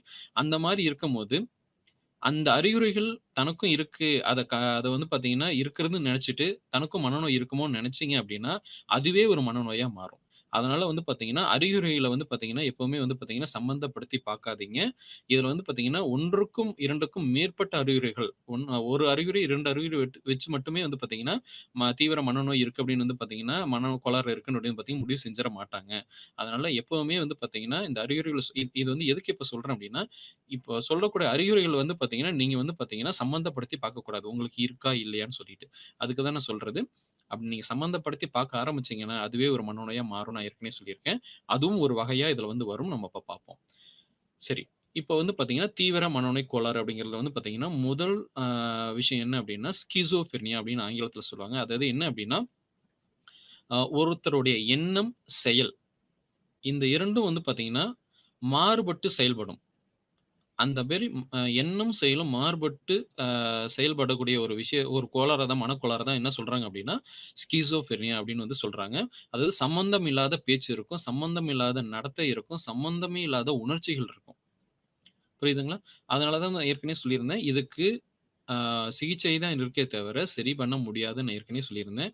சம்மந்தம் இல்லாத பேச்சு இருக்குது அப்டின்னா, அத சரி பண்ண முடியாது. சம்மந்தம் இல்லாத நடத்தை இருக்குது, அதாவது பிஹேவியர் இருக்குன்னா, அதையும் சரி பண்ண முடியாது. சம்மந்தம் இல்லாத உணர்ச்சிகள் இருக்குது அப்டின்னா, அதையும் சரி பண்ண முடியாது. இப்ப அதோட அறிகுறிகள நம்ம பார்க்க போறோம். அன்றாட வாழ்க்கை நடைமுறை வந்து பார்த்தீங்கன்னா பாதிக்கப்படும். இந்த ஸ்கிசோஃப்ரெனியானால அஃபெக்ட் ஆகுறவங்களுக்கு, இந்த தீவிர மனநோயினால பாதிப்படைகிறவர்களுக்கு வந்து பார்த்தீங்கன்னா, அன்றாட வாழ்க்கை. அதாவது பார்த்தீங்கன்னா, இப்ப நம்ம காலையில எழுந்து வந்து பார்த்தீங்கன்னா, சில வேலைகள செய்வோம், கிளம்புவோம், வேலைக்கு கிளம்புவோம். அதுக்கப்புறம் வந்து பார்த்தீங்கன்னா, போய் நம்ம வேலைய பார்ப்போம், வீட்டுக்கு வருவோம், வேற ஏதாவது வாங்குறதா வாங்கிட்டு வருவோம், வருவோம். இந்த மாரி இருப்போம். இந்த வாழ்க்கை நடைமுறை அப்படிங்கிறது வந்து பார்த்தீங்கன்னா, இந்த ஸ்கிசோஃப்ரெனியால அஃபெக்ட் ஆன அதாவது பாதிப்படைஞ்சவர்களுக்கு வந்து பார்த்தீங்கன்னா, கண்டிப்பா வந்து பார்த்தீங்கன்னா, வாழ்க்கை நடைமுறையில வந்து பார்த்தீங்கன்னா, பாதிப்பு அப்படிங்கிறது வந்து பார்த்தீங்கன்னா இருக்கும். இது அந்த தனிப்பட்ட நபருக்கு மட்டுமே கிடையாது. அதாவது யார் வந்து பார்த்தீங்கன்னா, இந்த ஸ்கிசோஃப்ரெனியா நோயினால பாதிக்கப்படுறாங்களோ, மனக்கோளாறுனால பாதிக்கப்படுறாங்களோ, அவங்களுக்கு மட்டுமே வந்து இது பாதிப்பு அப்படிங்கிறது இருக்காது. இது அந்த அந்த அந்த பாதிப்படைந்த மனிதர்கள் சார்ந்த குடும்பத்தில இருக்கிற உறுப்பினர்களுக்கும் வந்து பார்த்தீங்கன்னா, சில கஷ்டங்களும் வந்து பார்த்தீங்கன்னா, பாதிப்புகளும் இருக்க செய்யும். ஏன் அப்படின்னா, அவங்களுக்கும் வந்து ஸ்கிசோஃப்ரெனியா வருமா அப்படின்னா, வரதுக்கான வாய்ப்புகள் இருக்கு. ஆனால், இவங்களுக்கு இருக்கறனால வந்து பார்த்தீங்கன்னா, அவங்களுக்கு இவங்கள வந்து பார்த்தீங்கன்னா, எப்படி வந்து பார்த்தீங்கன்னா பாதுகாக்கணும், எப்படி வந்து பார்த்தீங்கன்னா, இவங்கள செயல்முறைப்படுத்தணும், நடைமுறைப்படுத்தணும் அப்படிங்கிறதுல வந்து பார்த்தீங்கன்னா, அந்த குடும்பத்தில இருக்கிற உறுப்பினர்களுக்கும் வந்து பார்த்தீங்கன்னா, சில சிரமங்கள் இருக்க செய்யும். அதனால ஒரு இந்த ஸ்கிசோஃப்ரெனியா அப்படிங்கிற ஒரு தனிநபர் தனிநபர் சம்மந்தப்பட்ட மனக்கோளாறு மட்டுமே கிடையாது. இது மற்ற அது அந்த அந்த தனிநபர் சுத்தி இருக்கக்கூடியவர்களுக்கும் வந்து பார்த்தீங்கன்னா, இந்த பாதிப்பு அப்படிங்கிறது வந்து பார்த்தீங்கன்னா, இருக்கத்தான் செய்யும். அதுக்கப்புறம் வந்து பார்த்தீங்கன்னா, 2வது அறிகுறி வந்து பார்த்தீங்கன்னா, இந்த எதார்த்த நிலை அப்படிங்கிறதே வந்து பார்த்தீங்கன்னா, அவங்களுக்கு இருக்காது. இந்த ஸ்கிசோஃப்ரெனியானால அஃபெக்ட் ஆகுறவங்களுக்கு வந்து பார்த்தீங்கன்னா, பாதிப்படைறவங்களுக்கு வந்து பார்த்தீங்கன்னா, எதார்த்த நிலை அப்படிங்கிறது வந்து பார்த்தீங்கன்னா, இருக்கவே இருக்காது. தனக்குன்னு ஒரு உலகம் வந்து பார்த்தீங்கன்னா, இவங்களுக்கு இருக்கும். அதாவது பார்த்தீங்கன்னா, எதையோ யோசிச்சுட்டு இருப்பாங்க. அ நம்ம நம்ம நம்ம சாதாரணமா யோசிக்கிறத விட, இவங்களோட யோசனைகள் வந்து பார்த்தீங்கன்னா, ஒரு இல்லாத விஷயங்களையோ, தன்னோட தனி உலகத்திலே இருப்பாங்க. இதுவும் வந்து பார்த்தீங்கன்னா, ஒரு வகையான அறிகுறி தான். இதுதான் நான் ஏற்கனவே சொல்லியிருந்தேன். இந்த அறிகுறிகள் நம்மளும் சில சமயங்கள்ல வந்து என்ன பண்ணுவோம் அப்டின்னா, நான் ஏதோ ஒரு விஷயம் போயிட்டுருக்கும். ஏதோ ஒரு இடத்துல இருப்போம். ஆனா, நம்ம வந்து வேற எதையோ யோசிச்சுட்டு வேற ஒரு உலகத்துல இருப்போம். ஆனால், நம்மளால மறுபடியும் இந்த சகஜ நிலைக்கு வர முடிஞ்சது அப்டின்னா, நமக்கு ஸ்கிசோஃப்ரெனியா கிடையாது. இதே இந்த ஸ்கிசோஃப்ரெனியால அஃபெக்ட் ஆனவங்க, அதாவது பாதிப்படைஞ்சவங்களுக்கு வந்து பார்த்தீங்கன்னா, இந்த தனக்கென்று ஒரு உலகத்துல போயிட்டாங்க அப்டின்னா, அவங்கள வந்து பார்த்தீங்கன்னா, அது மீண்டு கொண்டு வரது அப்டிங்கிறது வந்து பார்த்தீங்கன்னா, முடியாத ஒரு காரியம். அதனால தான் வந்து பார்த்தீங்கன்னா, அந்த எதார்த்த நிலை அப்டிங்கிறது வந்து பார்த்தீங்கன்னா, இருக்கவே இருக்காது. அதுக்கப்புறம் வந்து பார்த்தீங்கன்னா, ஒரு கோர்வையற்ற யோசனை இருக்கும். அதாவது பார்த்தீங்கன்னா, நம்ம யோசனை அப்டிங்கிறது பார்த்தீங்கன்னா, ஒரு விஷயம் யோசிக்கிறோம்னா, அத சம்மந்தப்படுத்தி ஒரு சில விஷயங்கள யோசிச்சுக்கிட்டே இருப்போம். ஆனால் இந்த ஸ்கிசோஃப்ரெனியானால பாதிப்படைஞ்சவர்களுக்கு வந்து பார்த்தீங்கன்னா, கோர்வையற்ற யோசனை. அதாவது கன்டினியூயஸா வந்து பார்த்தீங்கன்னா, திங்க் பண்ண முடியாது. ஒரு கோர்வை இல்லாம இருக்கும். அதேமாரி உணர்ச்சிகளும் வந்து பார்த்தீங்கன்னா, நெறைய உணர்ச்சிகளிலும் வந்து பார்த்தீங்கன்னா, நெறைய தொந்தரவு இருக்கும். நடத்தையிலும் நெறைய தொந்தரவு இருக்கும். உணர்ச்சிகள் அப்டின்னா எமோஷன்ஸ் ரைட்டுங்களா?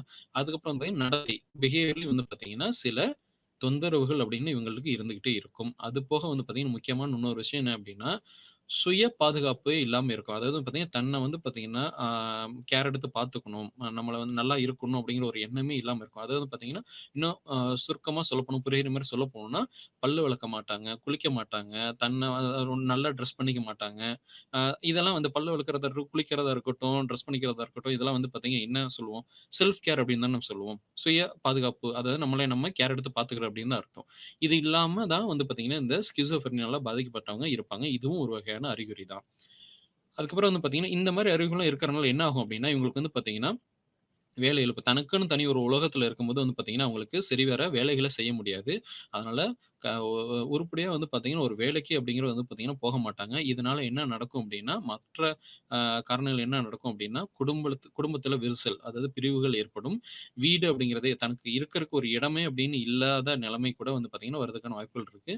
பெரும்பாலும் வந்து பார்த்தீங்கன்னா, ஸ்கிசோஃப்ரெனியானால அஃபெக்ட் ஆனவங்க, அதாவது பாதிப்படைஞ்சவங்க வந்து பார்த்தீங்கன்னா, குடும்ப பிரிவு, குடும்பம் இல்லாம இருப்பாங்க. இல்லன்னா வந்து பார்த்தீங்கன்னா, ஒரு வீடு அப்படிங்கிறதே இல்லாத நிலைமை எங்கேயாச்சும் வந்து பார்த்தீங்கன்னா, இந்த ரோட்டோரமாவோ எங்கேயாச்சும் வந்து பார்த்தீங்கன்னா, சுத்திட்டு அலைஞ்சு திரிஞ்சுட்டு தான் இருப்பாங்க. இது எல்லாமே வந்து பார்த்தீங்கன்னா, ஒரு வகையான அறிகுறிகள் தான். அதுக்கப்புறம் வந்து பார்த்தீங்கன்னா, இது வந்து பார்த்தீங்கன்னா, ஒரு தீவிரமான மனநோய். நான் ஏற்கனவே சொல்லியிருந்தேன். இது வந்து பார்த்தீங்கன்னா, தீர்வு அப்படிங்கிறதே வந்து பார்த்தீங்கன்னா, கிடையவே கிடையாது. சிகிச்சை மட்டும் தான் இருக்கு. இன்னொன்னு வந்து பார்த்தீங்கன்னா, சமூகமயமாக்கலே இருக்கவே இருக்காது. அதாவது சோசியலைசேஷன் அப்படின்னு சொல்லுவாங்க ஆங்கிலத்தில. அது இந்த அ ஸ்கிசோஃப்ரெனியால பாதிக்கப்பட்டவங்களுக்கு வந்து பார்த்தீங்கன்னா, இந்த சமூகமயமாக்கல் அதாவது மற்றவங்க கூட சேர்றது, பழகுறது, பேசுறது, போறது, வரது அப்படிங்கிறதே இருக்காது. பெரும்பாலுமானவர்கள் இந்த ஸ்கிசோஃப்ரெனியால அஃபெக்ட் ஆனவங்க வந்து பார்த்தீங்கன்னா, பாதிப்படைஞ்சவர்கள் தனிமையா தான் இருப்பாங்க. தனியா இருக்கறதுக்கான வாய்ப்புகள் தான் ஜாஸ்தி இருக்கு. இதுல வந்து பார்த்தீங்கன்னா, கூட்டு நோய்களும் வந்து பார்த்தீங்கன்னா, அது கோமார்பிடிட்டி அப்படின்னு ஆங்கிலத்தில சொல்லுவாங்க. அந்த கூட்டு நோய்களும் வரதுக்கான கூட்டு நோய்கள்னாலயும் வந்து பார்த்தீங்கன்னா, இந்த ஸ்கிசோஃப்ரெனியா அப்படிங்கிற மனக்கோளாறு அப்படிங்கிறதுக்கான வரதுக்கான வாய்ப்புகள் இருக்கு. அதுக்கு வந்து பார்த்தீங்கன்னா, சப்ஸ்டன்ஸ் அபியூஸ்ன்னு சொல்லுவாங்க. அதாவது பார்த்தீங்கன்னா, இந்த அ இந்த போதைக்கு அடிமையாகறனால, அந்த போதை அடிமையாகுறாங்களா, அது எந்த மாதிரியான போதைப் பொருட்கள வந்து இவங்க வந்து பார்த்தீங்கன்னா, எந்த விதமான போதைப் பொருளுக்கு இவங்க அடிமையாகுறாங்களோ, அது வந்து பார்த்தீங்கன்னா, இந்த ஸ்கிசோஃப்ரெனியா அப்படிங்கிற அந்த தீவிர மனநோய், மனக்கோளாறு வந்து பார்த்தீங்கன்னா வரதுக்கான வாய்ப்புகள் இருக்கு.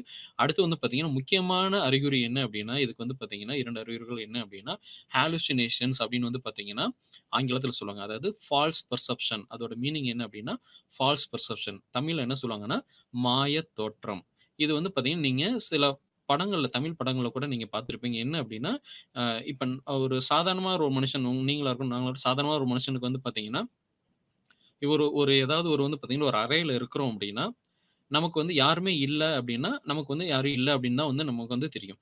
ஆனால் இந்த ஸ்கிசோஃப்ரெனியானால பாதிக்கப்படைந்தவர்களுக்கு வந்து பார்த்தீங்கன்னா, இந்த ஹாலுசினேஷன் அப்டிங்கிற அறிகுறி, அதாவது மாயத் தோற்றம் அப்டிங்கிற ஒரு அறிகுறி வந்ததுன்னா எப்டி இருக்குன்னா, தான் வந்து பார்த்தீங்கன்னா, ஒரு அறையில இருக்கிறாங்க. அந்த அறையில வேற யாருமே இல்லனாலும், தனக்கு வந்து பார்த்தீங்கன்னா, அ தன் கூட வந்து பார்த்தீங்கன்னா, வேறு சில நபர்கள் இருக்கிற மாரியே வந்து பார்த்தீங்கன்னா, அவங்களுக்கு ஒரு மாயம் தோற்றம் தெரிஞ்சுகிட்டே இருக்கும். இதுதான் வந்து பார்த்தீங்கன்னா, அதாவது தமிழ் படத்துல ஒரு ஒரு 3 அப்படின்னு வந்து பார்த்தீங்கன்னா, ஒரு தமிழ் படத்துல வந்து பார்த்தீங்கன்னா, அ அந்த பச்சை கலர்ல வந்து பார்த்தீங்கன்னா, காமிச்சிருப்பாங்க. அந்த அறிகுறி வந்து காமிச்சிருப்பாங்க. அதாவது மற்றவர்களுக்கு தெரியாத நபர்கள் அந்த ஸ்கிசோஃப்ரெனியால பாதிப்படைஞ்சவங்களுக்கு வந்து பார்த்தீங்கன்னா, தெரிவாங்க. அவங்க இருக்கிற இடத்துல. இதுதான் மாயத் தோற்றம். அதுதான் ஹாலுசினேஷன் ஆங்கிலத்தில சொல்லுவாங்க. இது ஒரு முக்கியமான அறிகுறி. இந்த ஸ்கிசோஃப்ரெனியா வந்தவங்களுக்கு வரக்கூடிய அறிகுறி. இன்னொன்னு வந்து பார்த்தீங்கன்னா, டெலூஷன் அப்படின்னு சொல்லுவாங்க ஆங்கிலத்தில. அது தவறான நம்பிக்கை. ஒரு எடுத்துக்காட்டுக்கு சொல்லணும் அப்படின்னா, ஒரு கயிறு கிடக்குதுன்னு வச்சுக்கங்களேன் ஒரு இடத்துல. ஒரு கயிறு வந்து பார்த்தீங்கன்னா, ஒரு 4, 5 ரோல் அப்படியே வந்து பார்த்தீங்கன்னா, ஒரு 4, 5 மடிப்பா மடிச்சு வந்து பார்த்தீங்கன்னா, ஒரு இடத்துல ஒரு மூலையிலயோ, ஒரு அறையிலயோ வச்சிருக்காங்க அப்படின்னா, இந்த ஸ்கிசோஃப்ரெனியானால பாதிப்படைஞ்சவங்களுக்கு வந்து பார்த்தீங்கன்னா, அது என்ன சொல்லுவாங்க அப்படின்னா, கயிறு அப்படிங்கிறதுக்கு பதிலா வேற ஏதாவது நெனச்சுப்பாங்க. அதாவது ஒரு பாம்பு கிடக்குது, பாம்பு வந்து சுருண்டு கிடக்குது அப்படிங்கிற மாரிலாம் நெனைப்பாங்க. அதாவது தவறான நம்பிக்கை. ஃபால்ஸ் பிலீஃப் அப்படின்னு சொல்லுவாங்க. டெலூஷன். இது 2ம் தான் வந்து பார்த்தீங்கன்னா, முக்கியமான அறிகுறிகள் இந்த ஸ்கிசோஃப்ரெனியாக்கு. இதுல வந்து விஷயம் என்ன அப்படின்னா இந்த ஹாலுசினேஷன் அதாவது மாயத் தோற்றத்துல வந்து பார்த்தீங்கன்னா, அந்த தூண்டுதல் அப்படிங்கிறது இல்லாம இருக்கும். நான் ஏற்கனவே சொல்லியிருந்தேன். ஒரு அறையில வந்து பார்த்தீங்கன்னா, ஒரு சாதாரணமா இருக்கிற மனுஷனுக்கு வந்து பார்த்தீங்கன்னா, எதுவுமே தெரியாது. ஆனா, இந்த ஸ்கிசோஃப்ரெனியானால அஃபெக்ட் ஆனவங்களுக்கு இந்த ஹாலுசினேஷன் அப்படி வந்ததுன்னா, தன்ன தவிர வேறு நபர்கள் கற்பனையில வந்து பார்த்தீங்கன்னா, அவங்களுக்கு ஒரு உருவம் தெரியும். இல்லன்னா ஏதாவது உருவம் மட்டுமே கிடையாது. ஏதாவது வந்து பார்த்தீங்கன்னா, வாய்ஸஸ் அப்படின்னு சொல்லுவாங்க. அதாவது யாரோ பேசுற மாரி வந்து பார்த்தீங்கன்னா, சில ஒலிகள் கேட்கும். இந்த யாரோ வந்து பார்த்தீங்கன்னா, தன்ன யாருமே இருக்க மாட்டாங்க. ஆனா, தன்ன வந்து யாரோ தொடர மாரி வந்து பார்த்தீங்கன்னா, உணர்வுகள் அப்படின்னு உங்களுக்கு வரும். இதுதான் மாயத் தோற்றம்னு சொல்லுவாங்க. இது வந்து பார்த்தீங்கன்னா, ஒரு தூண்டுதல் இல்லாம நடக்கக்கூடிய ஒரு விதமான அறிகுறி. ஹாலுசினேஷன் மாயத் தோற்றம். ஆனால், இந்த டெலூஷன் அப்படிங்கிறது வந்து பார்த்தீங்கன்னா, ஒரு தூண்டுதல் அப்படின்னு இருக்கும். என்ன அப்படின்னா, நான் ஏற்கனவே சொன்னேன் பார்த்தீங்களா, ஒரு கயிற வந்து பார்த்தீங்கன்னா, ஒரு மூலையிலேயோ, ஒரு அறையிலேயோ வந்து பார்த்தீங்கன்னா, சுருட்டி வச்சிருக்காங்க அப்படின்னா, கயிறு அப்படிங்கிறது இருக்கும். அதாவது தூண்டுதல் அப்படின்னு ஒண்ணு இருக்கும். ஆனால், அத மாத்தி யோசிப்பாங்க. மாத்தி நம்புவாங்க. அதாவது அது வந்து ஒரு பாம்பா இருக்கலாம். வேற ஏதாவது பொருளா இருக்கலாம் அப்படின்னு வந்து பார்த்தீங்கன்னா, என்ன பொருளோ உண்மையாக என்ன பொருளோ அத வந்து பார்த்தீங்கன்னா, எடுத்துக்க மாட்டாங்க. வேற ஒரு பொருளா வந்து பார்த்தீங்கன்னா, எடுத்துப்பாங்க. அதுதான் ஃபால்ஸ் பிலீஃப், டெலூஷன். ஸோ ஹாலுசினேஷன்ல வந்து பார்த்தீங்கன்னா, ஆப்சென்ஸ் ஆஃப் ஸ்டிமுலஸ் அதாவது தூண்டுதல் அப்படின்னு ஒண்ணு இருக்கவே இருக்காது. டெலூஷன்ல வந்து பார்த்தீங்கன்னா, தூண்டுதல் அப்படிங்கிற ஒரு விஷயம் வந்து பார்த்தீங்கன்னா, இருக்க செய்யும். அதாவது மாய தோற்றத்துல தூண்டுதல் இருக்காது. ஆனால் தவறான நம்பிக்கையில டெலூஷன், ஃபால்ஸ் பிலீஃப்ல தூண்டுதல் அப்படிங்கிற ஒரு விஷயம் இருக்க செய்யும். இதுதான் வந்து பார்த்தீங்கன்னா, இந்த ஸ்கிசோஃப்ரெனியா அப்படிங்கிற ம தீவிர மனநோய் கோளாறுனால ஏற்படக்கூடிய அறிகுறிகள். அடுத்து நம்ம பார்க்க போறது வந்து பார்த்தீங்கன்னா, இந்த அறிகுறிகள் இது வந்து பொதுவான அறிகுறிகள். இதே வந்து பார்த்தீங்கன்னா, ஒரு குறிப்பிட்டு வந்து பார்த்தீங்கன்னா 3 வகையா பிரிக்கிறாங்க இந்த அறிகுறிகள. ஒண்ணு வந்து பார்த்தீங்கன்னா, பாசிட்டிவ் சிம்ப்டம்ஸ் அப்படிவாங்க. அதாவது அ வ பாசிட்டிவான அறிகுறிகள். இன்னொன்னு வந்து பார்த்தீங்கன்னா, நெகட்டிவான அறிகுறிகள். இன்னொன்னு வந்து பார்த்தீங்கன்னா, டிஸ்ஆர்கனைஸ்ட் அப்படின்னு சொல்லுவாங்க. இப்போ வந்து பார்த்தீங்கன்னா, இந்த ஸ்கிசோஃப்ரெனியா அப்படிங்கிறதே வந்து பார்த்தீங்கன்னா, தீவிர மனநோய் கோளாறுன்னு தான் பார்த்தோம். இதுல போய் எதுக்கு வந்து பாசிட்டிவ், நெகட்டிவ் பாசிட்டிவ்னா ஒரு நல்ல விஷயம் தானே. நெகட்டிவ் தானே ஒரு தப்பான விஷயம். இதுல போய் என்ன வந்து பார்த்தீங்கன்னா, இதுவே வந்து தீவிரமான மனநோய். சரி பண்ண முடியாத மனநோய். இதுல போய் வந்து பார்த்தீங்கன்னா, எப்படி வந்து பார்த்தீங்கன்னா, பாசிட்டிவ், நெகட்டிவ்ன்னு வந்து பார்த்தீங்கன்னா பிரிச்சிருக்காங்க அப்படின்னா, அதுல தான் வந்து பார்த்தீங்கன்னா, சில டிஃபரன்ஸஸ் அப்படிங்கிறது வந்து பார்த்தீங்கன்னா, வேறுபாடுகள் அப்படிங்கிறது இருக்கு.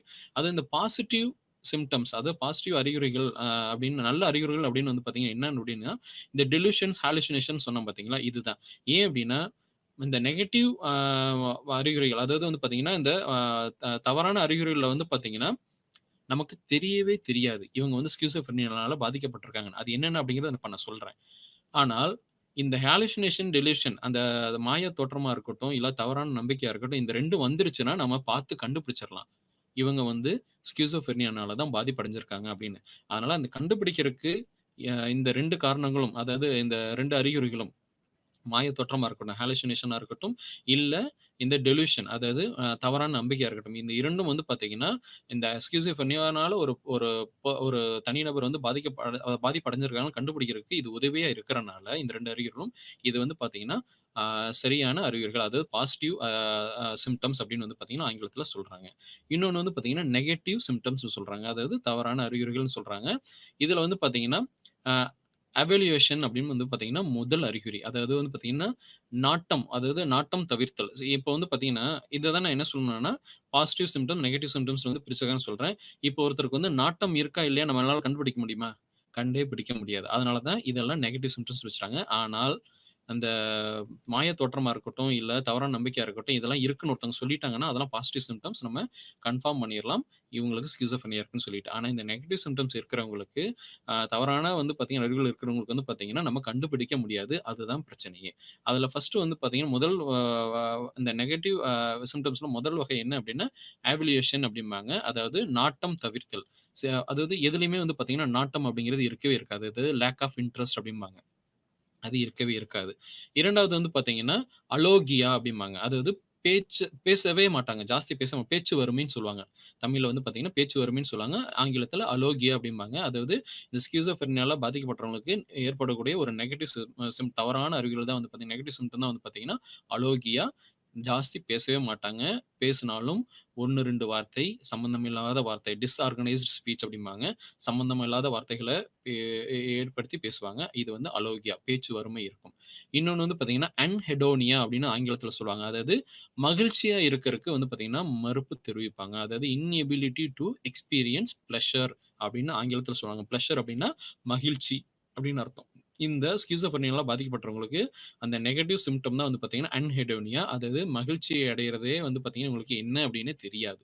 இதுவும் ஒரு வகையான நெகட்டிவ் சிம்ப்டம் தான். இன்னொன்னு வந்து பார்த்தீங்கன்னா, ஏசோஷியாலிட்டி அப்படிம்பாங்க. அதாவது வந்து பார்த்தீங்கன்னா, தனிமைப்படுத்திக் கொள்ளுதல். மத்தவங்கள வந்து மத்தவங்க கூட சேரவே மாட்டாங்க. பெரும்பாலான நேரங்கள் வந்து பார்த்தீங்கன்னா, தனிமையா தான் இருப்பாங்க. நான் மறுபடியும் சொல்றேன், இந்த அறிகுறி சொல்லும்போது, அப்ப தனியா வந்து ஒரு நபர் இருக்கிறாங்கன்னா, அவங்க ஸ்கிசோஃப்ரெனியால பாதிக்கப்பட்டிருக்காங்க அப்படின்னா, அப்படி கிடையாது. ஸ்கிசோஃப்ரெனியால பாதிக்கப்பட்டவங்களுக்கு ஏற்படக்கூடிய ஒரு வகையான அறிகுறி தான் இதே தவிர, இந்த அறிகுறிகள வந்து சம்மந்தப்படுத்தி பார்க்காதீங்க. அடுத்தது வந்து பார்த்தீங்கன்னா, ஃப்ளாட் எஃபெக்ட் அதாவது அடுத்த நெகட்டிவ் சிம்ப்டம் அப்படிங்கிறது என்னன்னா, ஃப்ளாட் எஃபெக்ட் அப்படின்னு வந்து பார்த்தீங்கன்னா, ஆங்கிலத்தில சொல்லுவாங்க. அதாவது மீள் நினைவு. அதாவது உணர்ச்சிகள வந்து பார்த்தீங்கன்னா, வெளிப்படுத்த தெரியாம இருக்கிறது தான் வந்து பார்த்தீங்கன்னா, ஃப்ளாட் எஃபெக்ட். ஃப்ளாட்டா இருக்கிறான் அப்படின்னு நம்ம சொல்லுவோம் பார்த்தீங்களா, எதார்த்தமா பேசும்போது அதுதான். அதாவது உணர்ச்சிகள வெளிப்படுத்தவே தெரியாது. இந்த ஸ்கிசோஃப்ரெனியால அஃபெக்ட் ஆனவங்களுக்கு. அதனால தான் சொல்றோம், இது எல்லாமே அதாவது இந்த அவலுயேஷனா இருக்கட்டும், இல்ல அலோகியாவா இருக்கட்டும், இல்ல அன்ஹெடோனாவா இருக்கட்டும், இல்ல ஏசோஷியாலிட்டியா இருக்கட்டும், இல்ல ஃப்ளாட் எஃபெக்ட் அப்படிங்கிற இந்த 5 வகையா இருக்கட்டும், இந்த 5 வகையுமே வந்து பார்த்தீங்கன்னா, ஒரு ஸ்கிசோஃப்ரெனியானால பாதிப்படைஞ்சவங்கள்ட்ட வந்து பார்த்தீங்கன்னா, நம்ம பார்க்கவே முடியாது. நாட்டம் இருக்கா, இல்லையா அப்படின்னு நம்மளால கண்டுபிடிக்க முடியாது. அதேமாரி பேச்சு வறுமை இருக்கா, அமைதியா கூட சில நபர்கள் இருப்பாங்க. அமைதியா இருக்கிறவங்க எல்லாத்தையும் வந்து பார்த்தீங்கன்னா, ஸ்கிசோஃப்ரெனியால அஃபெக்ட் ஆனவங்க அப்படின்னு வந்து பாதிப்படைஞ்சவங்க நம்ம சொல்ல முடியாது. அதுவும் வந்து பார்த்தீங்கன்னா, நம்மளால கண்டுபிடிக்க முடியாது. அதுக்கப்புறம் மகிழ்ச்சி ஒருத்தர் வந்து ஒரு தனிநபர் வந்து மகிழ்ச்சி அடையறாங்களா, இல்லையா அப்படிங்கிறதையும் வந்து பார்த்தீங்கன்னா, நம்மளால வந்து பார்த்தீங்கன்னா, எல்லா நேரங்களையும் கண்டுபிடிக்க முடியாது. அதுக்கப்புறம் தனிமைப்படுத்திக் கொள்ளுதல், மத்தவங்க கூட சேராம இருக்கிறாங்க அப்படின்னா, இப்ப இன்ட்ரோவர்ட்ஸ்ன்னு சொல்லுவாங்க. அவங்களும் வந்து பார்த்தீங்கன்னா, தனியா தான் இருப்பாங்க பெரும்பாலான நேரங்கள். அவங்கள வந்து பார்த்தீங்கன்னா, நம்ம ஸ்கிசோஃப்ரெனியால அஃபெக்ட் ஆனவங்க அப்படின்னு சொல்ல முடியாது. அதுக்கப்புறம் இந்த அது உணர்ச்சிகள வெளிப்படுத்த தெரியாதவங்களும் வந்து பார்த்தீங்கன்னா, நம்ம வந்து சொல்ல முடியாது. ஸ்கிசோஃப்ரெனியால அஃபெக்ட் ஆனவங்கன்னு. ஆனால், இது எல்லாம் வந்து பார்த்தீங்கன்னா, கண்டுபிடிக்க முடியாதனால தான் வந்து பார்த்தீங்கன்னா, இத வந்து நெகட்டிவ் சிம்ப்டம்ஸ் அதாவது தவிர்க்கப்படக்கூடிய அறிகுறிகள் அப்படிங்கிறதுல வந்து பார்த்தீங்கன்னா, தவறான அறிகுறிகள்னு வந்து பார்த்தீங்கன்னா, இத வகைப்படுத்தியிருக்காங்க. ஸோ, இப்ப வந்து 2 வகை பார்த்தாச்சு. பாசிட்டிவ் சிம்ப்டம்ஸ், நெகட்டிவ் சிம்ப்டம்ஸ் அப்படின்னு வந்து பார்த்தீங்கன்னா 2 வகை பார்த்தாச்சு. 3வது வந்து பார்த்தீங்கன்னா, டிஸ்ஆர்கனைஸ்ட் சிம்ப்டம்ஸ் அப்படின்னு சொல்லுவாங்க. அதாவது டிஸ்ஆர்கனைஸ்ட் அப்படின்னாவே சம்மந்தம் இல்லாமல் போகுதல் அப்படின்னு அர்த்தம். அதாவது பார்த்தீங்கன்னா, இதுல வந்து பார்த்தீங்கன்னா, சில விஷயங்கள் நான் சொன்னா வந்து பார்த்தீங்கன்னா, உங்களுக்கு புரியும். டிஸ்ஆர்கனைஸ்ட் அப்படின்னு சொல்லும்போது என்ன அப்படின்னா, பேச்சு அப்படிங்கிறது வந்து பார்த்தீங்கன்னா, ஒரு கோர்வை இருக்காது. ஏதாவது ஒரு விஷயத்த பேசுவாங்க. அத அப்படியே நிப்பாட்டி வந்து பார்த்தீங்கன்னா, இன்னொரு விஷயத்த பேச ஆரம்பிப்பாங்க. அதாவது பேச்சு கோர்வை இல்லாம இருக்கிறது. அதுக்கப்புறம் பார்த்தீங்கன்னா, அர்த்தமற்ற புதிய வார்த்தைகள வந்து பார்த்தீங்கன்னா, இவங்க பயன்படுத்துவாங்க. நியோலாஜிசம்ஸ் அப்படின்னு வந்து பார்த்தீங்கன்னா, ஆங்கிலத்தில சொல்லுவாங்க. இந்த ஸ்கிசோஃப்ரெனியால அஃபெக்ட் ஆனவங்க வந்து பார்த்தீங்கன்னா, இந்த மாரி அர்த்தமற்ற புதிய வார்த்தைகள். அர்த்தமற்ற பேச்சு வேற, அர்த்தமற்ற புதிய வார்த்தைகள். அதாவது அந்த அந்த வார்த்தைக்கான அர்த்தமே வந்து பார்த்தீங்கன்னா, என்னன்னு தெரியாது நமக்கெல்லாம். அந்த மாரி ஏதாவது புதிய வார்த்தைய வந்து பார்த்தீங்கன்னா, இவங்க வந்து எடுத்து பேசிட்டு இருப்பாங்க. அதுல வந்து பார்த்தீங்கன்னா, அதுக்கப்புறம் வந்து பார்த்தீங்கன்னா, பேசிய வார்த்தைகளே திரும்ப திரும்ப பேசுறது. இதுவும் வந்து பார்த்தீங்கன்னா, இந்த டிஸ்ஆர்கனைஸ்டு ஸ்பீச்ல வரக்கூடிய ஒரு விஷயம் தான். இங்கேயும் வந்து பார்த்தீங்கன்னா, பேச்சுரிமை. ஒண்ணு வந்து பார்த்தீங்கன்னா, ஏதாவது வந்து பார்த்தீங்கன்னா, புதிய வார்த்தை கண்டுபிடிச்சு பேசிட்டு இருப்பாங்க. இல்ல அப்டின்னா, பேசிய வார்த்தையே வந்து இப்ப திருப்பி திருப்பி பேசிட்டு இருப்பாங்க. இல்ல அப்டின்னா, தன்னோட பேச்சுல வறுமை, அதாவது பேசவே இல்லாம பேச்சே இல்லாம கூட போறதுக்கான வாய்ப்புகள் இருக்கு. இது போக வந்து பார்த்தீங்கன்னா, நான் ஏற்கனவே சொன்ன மாரி வந்து பார்த்தீங்கன்னா, நம்ம வந்து ஏதாவது ஒரு டாபிக் எடுத்து ஏதோ ஏதோ ஒரு தலைப்பு எடுத்து நம்ம பேசுறோம்னு வச்சுக்கங்களேன், அந்த தலைப்பு சம்மந்தமா பேசுவாங்க. அவங்களும் பேசுவாங்க. ஆனால், திடீர்னு வந்து பார்த்தீங்கன்னா, அந்த தலைப்ப விட்டுட்டு, நிப்பாட்டிட்டு, அடுத்தது வந்து பார்த்தீங்கன்னா, வேற ஏதோ சம்மந்தமே இல்லாத தலைப்புகளுக்கு வந்து போயிட்டு பேச ஆரம்பிச்சுருவாங்க. இதுவும் வந்து பார்த்தீங்கன்னா, டிஸ்ஆர்கனைஸ்டு ஸ்பீச்ல வரக்கூடிய ஒரு வகை தான். இது போகவே கிடையாது. அதாவது ஸ்பீச் மட்டுமே கிடையாது. பேசுறது மட்டுமே இதெல்லாம் பேசுற வகைகள்ல இருக்கக்கூடிய கோளாறுகள், குறைபாடுகள். இது மட்டுமே கிடையாது. நடத்தையும் வந்து பார்த்தீங்கன்னா, டிஸ்ஆர்கனைஸ்டா இருக்கும். அதாவது என்ன அப்டின்னா, அ தான் உடுத்துற உடையா இருக்கட்டும், பேசுற அந்த அ செ செயல்பாடுகளா இருக்கட்டும், இல்ல பேசுற பேச்சு இதெல்லாம் வந்து பார்த்தீங்கன்னா, தனக்கு தானே பேசிக்கிறது. இந்த மாரி வந்து பார்த்தீங்கன்னா, பிஹேவியர் அதாவது நடத்தையில சில மாறுதல்களும் இருக்க செய்யும். இதுவும் வந்து பார்த்தீங்கன்னா, அதாவது சமூகத்தினால ஏற்றுக்கொள்ள முடியாத விஷயங்கள தான் வந்து பார்த்தீங்கன்னா, டிஸ்ஆர்கனைஸ்டு பிஹேவியர் அப்படின்னு ஆங்கிலத்தில சொல்லுவாங்க. சமூகத்தினால ஏற்றுக்கொள்ள முடியாத நடத்தைகள். அதுதான் வந்து பார்த்தீங்கன்னா, டிஸ்ஆர்கனைஸ்டு பிஹேவியர். அம் ஒண்ணு வந்து பார்த்தீங்கன்னா, சம்மந்தம் இல்லாத ட்ரெஸ் போடுவாங்க. இல்ல அப்படின்னா, இவங்களுக்கு வந்து பார்த்தீங்கன்னா, ஸ்கிசோஃப்ரெனியா பாதிப்படைஞ்சவங்களுக்கு பார்த்தீங்கன்னா, ட்ரெஸ்ஸே வந்து பார்த்தீங்கன்னா, சில டைமே வந்து அதாவது துணியே வந்து பார்த்தீங்கன்னா, போடாம இருக்கிறதுக்கான வாய்ப்புகளும் ஜாஸ்தி இருக்கு. இது எப்போ வந்து பார்த்தீங்கன்னா நடக்கும் அப்படின்னா, அதிதீவிரமான ஸ்கிசோஃப்ரெனியால பாதிக்கப்படும்போது, தன் சுயநிலைய வந்து பார்த்தீங்கன்னா, இழக்கும்போது வந்து பார்த்தீங்கன்னா, ஏற்படக்கூடிய ஒரு விஷயம். அதாவது வந்து பார்த்தீங்கன்னா, தான் மேல துணி இருக்கா இல்லையான்னு கூட வந்து பார்த்தீங்கன்னா, ஒரு உணர்வு இல்லாம போறதுக்கான வாய்ப்புகள் இருக்கிறது. தென் அ குழந்தைத்தனமான பேச்சு அப்படிங்கிறது வந்து பார்த்தீங்கன்னா, இருக்க செய்யும். இது எல்லாமே வந்து பார்த்தீங்கன்னா, டிஸ்ஆர்கனைஸ்ட் பிஹேவியர்ல வருது. இன்னொன்னு வந்து பார்த்தீங்கன்னா, டிஸ்ஆர்கனைஸ்ட் அஃபெக்ட் அப்படின்னு வந்து பார்த்தீங்கன்னா, ஆங்கிலத்தில சொல்லுவாங்க. அதாவது என்ன அப்படின்னா, உணர்ச்சிகள வந்து பார்த்தீங்கன்னா, ஒரு கோர்வையா வந்து பார்த்தீங்கன்னா, வெளிப்படுத்த தெரியாது. அதாவது என்ன அப்படின்னா, சம்மந்தம் இல்லாம உணர்ச்சிகள வந்து பார்த்தீங்கன்னா, வெளிப்படுத்துறது. எடுத்துக்காட்டுக்கு சொல்லணும் அப்படின்னா, ஒரு ஏதாவது ஒரு வந்து இலவு வீடு இருக்குன்னு வச்சுக்கங்களேன். யாராச்சும் ஒருத்தருக்கு இறந்திருக்காங்க அப்படின்னா, அந்த இடத்துல எப்படி எல்லாரும் ஒரு சாதாரணமா இருக்கிறவங்க என்ன பண்ணுவாங்க? அழுவாங்க. கரெக்ட்டுங்களா? ஆனா, இந்த ஸ்கிசோஃப்ரெனியால பாதிப்படைஞ்சவங்க என்ன பண்ணுவாங்கன்னா, அந்த இலவு வீட்ல போய் சிரிப்பாங்க. ஒரு வித்தியாசமான ஒரு அணுகுமுறை தானே இது. அததான் டிஸ்ஆர்கனைஸ்ட் அஃபெக்ட் அப்டிம்பாங்க. இதே வந்து பார்த்தீங்கன்னா, அழுக வேண்டிய நேரத்தில என்ன பண்ணுவாங்க அப்டின்னா, சிரிப்பாங்க. சிரிக்க வேண்டிய நேரத்தில வந்து பார்த்தீங்கன்னா, அழுவாங்க. இதெல்லாம் வந்து பார்த்தீங்கன்னா, டிஸ்ஆர்கனைஸ்ட் அஃபெக்ட்ன்னு சொல்லுவாங்க. இதுதான் வந்து பார்த்தீங்கன்னா, 3வது அறிகுறி. அதாவது வந்து பார்த்தீங்கன்னா, முதல் அறிகுறி பாசிட்டிவ் சிம்ப்டம்ஸ்ன்னு பார்த்தோம். 2வது அறிகுறி வந்து பார்த்தீங்கன்னா, நெகட்டிவ் சிம்ப்டம்ஸ் பார்த்தோம். 3வது அறிகுறி என்ன அப்டின்னா, டிஸ்ஆர்கனைஸ்டு சிம்ப்டம்ஸ் சம்மந்தமே இல்லாம செய்யக்கூடிய செயல்கள், இல்ல பேச்சு, இல்லன்னா வந்து பார்த்தீங்கன்னா, உணர்ச்சிகள், உணர்வுகள் அப்டின்னு வந்து பார்த்தீங்கன்னா, அறிகுறிகள பார்த்திருக்கோம். அடுத்து வந்து பார்த்தீங்கன்னா, இதுல சில வகைகள் இருக்கு. அ அந்த ஸ்கிசோஃப்ரெனியா நம்ம பார்த்துருக்கோம் பார்த்தீங்க. இதுல வந்து பார்த்தீங்கன்னா, ஒரு 5 விதமான வகைகள் இருக்கு. அதுல வந்து பார்த்தீங்கன்னா, முதல் வகை என்ன அப்டின்னா, பாரனாய்டு ஸ்கிசோஃப்ரெனியா அப்டின்னு சொல்லுவாங்க. இந்த பாரனாய்டு ஸ்கிசோஃப்ரெனியால வந்து பார்த்தீங்கன்னா, நான் ஏற்கனவே சொன்ன அந்த அறிகுறியில வந்து பார்த்தீங்கன்னா, ஹாலுசினேஷன் மாயத்தோற்றம்னு சொல்லியிருந்தேன் பார்த்தீங்களா? அதுவும், அதுக்கப்புறம் டெலூஷன் அதாவது வந்து பார்த்தீங்கன்னா, அந்த தவறான நம்பிக்கை. இது வந்து பார்த்தீங்கன்னா இருக்க செய்யும். இந்த பாரனாய்டு ஸ்கிசோஃப்ரெனியால பாதிப்படைஞ்சவங்களுக்கு வந்து பார்த்தீங்கன்னா, எப்பவுமே வந்து பார்த்தீங்கன்னா, ஒரு சந்தேக புத்தி அப்படிங்கிறது வந்து பார்த்தீங்கன்னா இருந்துட்டே இருக்கும். பேரனாயா அப்படின்னாவே வந்து பார்த்தீங்கன்னா, சந்தேக புத்தி அப்படின்னு தான் அர்த்தம். ஸோ இவங்க வந்து யாரையுமே நம்ப மாட்டாங்க. இந்த பாரனாய்டு ஸ்கிசோஃப்ரெனியால அஃபெக்ட் ஆனவங்க வந்து பார்த்தீங்கன்னா, யாருமே நம்ப மாட்டாங்க. தன்னோட வாழ்க்கை துணைய நம்ப மாட்டாங்க. தன்னோட நண்பர்கள நம்ப மாட்டாங்க. தன்னோட குடும்ப உறுப்பினர்கள நம்ப மாட்டாங்க. யாரையுமே நம்ப மாட்டாங்க. ஏதாவது வந்து சந்தேகப்பட்டுக்கிட்டே இருப்பாங்க. எந்த மாரி சந்தேகங்கள்லாம் இவங்களுக்கு வரும் அப்டின்னா, தன்னை யாரோ வந்து பார்த்தீங்கன்னா, அ வ நொ பார்த்துக்கிட்டே இருக்கிறாங்க. தனக்கு யாரோ வந்து பார்த்தீங்கன்னா, விஷம் வைக்கிறாங்க. தன்னை யாரோ வந்து பார்த்தீங்கன்னா, ஃபாலோ பண்ணி வந்துகிட்டே இருக்கிறாங்க. பின்தொடர்ந்து வந்துகிட்டே இருக்கிறாங்க. அப்டின்லாம் வந்து பார்த்தீங்கன்னா, இவங்களுக்கு வந்து பார்த்தீங்கன்னா, இந்த மாரி ஒரு சஸ்பீஷியஸ் அப்டின்னு ஆங்கிலத்தில சொல்லுவாங்க. அந்த மாரி உணர்வுகள் இருந்துகிட்டே இருக்கும். இது முதல் வகை பாரனாய்டு ஸ்கிசோஃப்ரெனியா. இவங்க வந்து பார்த்தீங்கன்னா, சில டைம்ல வந்து பார்த்தீங்கன்னா, ரொம்ப வந்து பார்த்தீங்கன்னா, வயலன்ட்டா நடந்துப்பாங்க. அதாவது வந்து பார்த்தீங்கன்னா, ரொம்ப வந்து பார்த்தீங்கன்னா, ஆ அடக்க முடியாத அளவு நம்மளால வந்து பார்த்தீங்கன்னா, அவங்கள வந்து அடக்கவே முடியாத அளவுக்கு வந்து பார்த்தீங்கன்னா, ஆ சில விஷயங்கள வந்து பார்த்தீங்கன்னா செய்வாங்க, வெளிப்படுத்துவாங்க. நம்மளால வந்து அத தாங்கிக் கொள்ள முடியாது. அதனால வயலன்ட் பிஹேவியர்ஸ் அதாவது தீவிரமா வந்து பார்த்தீங்கன்னா, நடத்தைகள் வந்து பார்த்தீங்கன்னா, ஏற்படுறதுக்கான வாய்ப்புகள் இருக்கு. அடுத்து வந்து பார்த்தீங்கன்னா, ஆ 2வது வகை வந்து பார்த்தீங்கன்னா, டிஸ்ஆர்கனைஸ்டு ஸ்கிசோஃப்ரெனியா அப்படின்னு சொல்லுவாங்க. நான் ஏற்கனவே சொன்ன மாதிரி பார்த்தீங்கன்னா, சம்மந்தம் இல்லாத பேச்சு, சம்மந்தம் இல்லாத நடத்தை, சம்மந்தம் இல்லாத உணர்ச்சிகள வந்து பார்த்தீங்கன்னா, வெளிப்படுத்துறது தான் வந்து பார்த்தீங்கன்னா, இந்த 2வது வகை. இத வந்து பார்த்தீங்கன்னா, இவங்க வந்து பார்த்தீங்கன்னா, இந்த டிஸ்ஆர்கனைஸ்டு ஸ்கிசோஃப்ரெனியால பாதிப்படைஞ்சவங்களுக்கு வந்து பார்த்தீங்கன்னா, ஆ இ தனித்துவமான விஷயங்கள், அதாவது சம்மந்தம் இல்லாத வித்தியாசமான விஷயங்கள் வந்து பார்த்தீங்கன்னா, ஆட் திங்ஸ் அப்படின்னு வந்து ஆங்கிலத்தில சொல்லுவாங்க. அந்த மாரி அந்த ஆட் திங்ஸ வந்து வித்தியாசமான செயல்கள சம்மந்தமில்லாத செயல்கள வந்து செய்வாங்க. அதுக்கப்புறம் வந்து பார்த்தீங்கன்னா, இவங்களுக்கு டே ட்ரீம் அப்படின்னு சொல்லுவாங்க. அதாவது வந்து பார்த்தீங்கன்னா, பகல் கனவு வந்து பார்த்தீங்கன்னா, இவங்களுக்கு ஜாஸ்தி இருக்கும். அதுக்கப்புறம் ஃபேண்டஸீஸ் அதாவது கற்பனை உலகத்தில இருப்பாங்க. அ அதாவது ஒரு குழந்தைத்தனமான பேச்சு, சத்தமா சிரிக்கிறது, இந்த மாரி செயல்கள்லாம் வந்து பார்த்தீங்கன்னா ஈடுபடுவாங்க. இந்த மாரி வந்து பார்த்தீங்கன்னா, வித்தியாசமான செயல்கள் செய்றதும், இல்ல வந்து பார்த்தீங்கன்னா, தனக்கென்று ஒரு உலகத்துல இருக்கிறதும், இல்லன்னா கற்பனை எப்ப பார்த்தாலும் ஒரு கற்பனை உலகத்துல இருக்கிறதும், ஒரு குழந்தைத்தனமான பேச்சோட இருக்கிறதும், இல்ல வேகமா சிரிக்கிறது, ரொம்ப வந்து பார்த்தீங்கன்னா, சத்தம் போட்டு சிரிக்கிறது, இதெல்லாம் வந்து என்ன சொல்லுவாங்க அப்டின்னா, டிஸ்ஆர்கனைஸ்ட் ஸ்கிசோஃப்ரெனியா அப்டின்னு சொல்லிட்டு 2வது வகையா சொல்லுவாங்க. அ அடுத்தது வந்து பார்த்தீங்கன்னா, 3வது வகை வந்து பார்த்தீங்கன்னா, கேட்டடோனிக் ஸ்கிசோஃப்ரெனியான்னு சொல்லுவாங்க.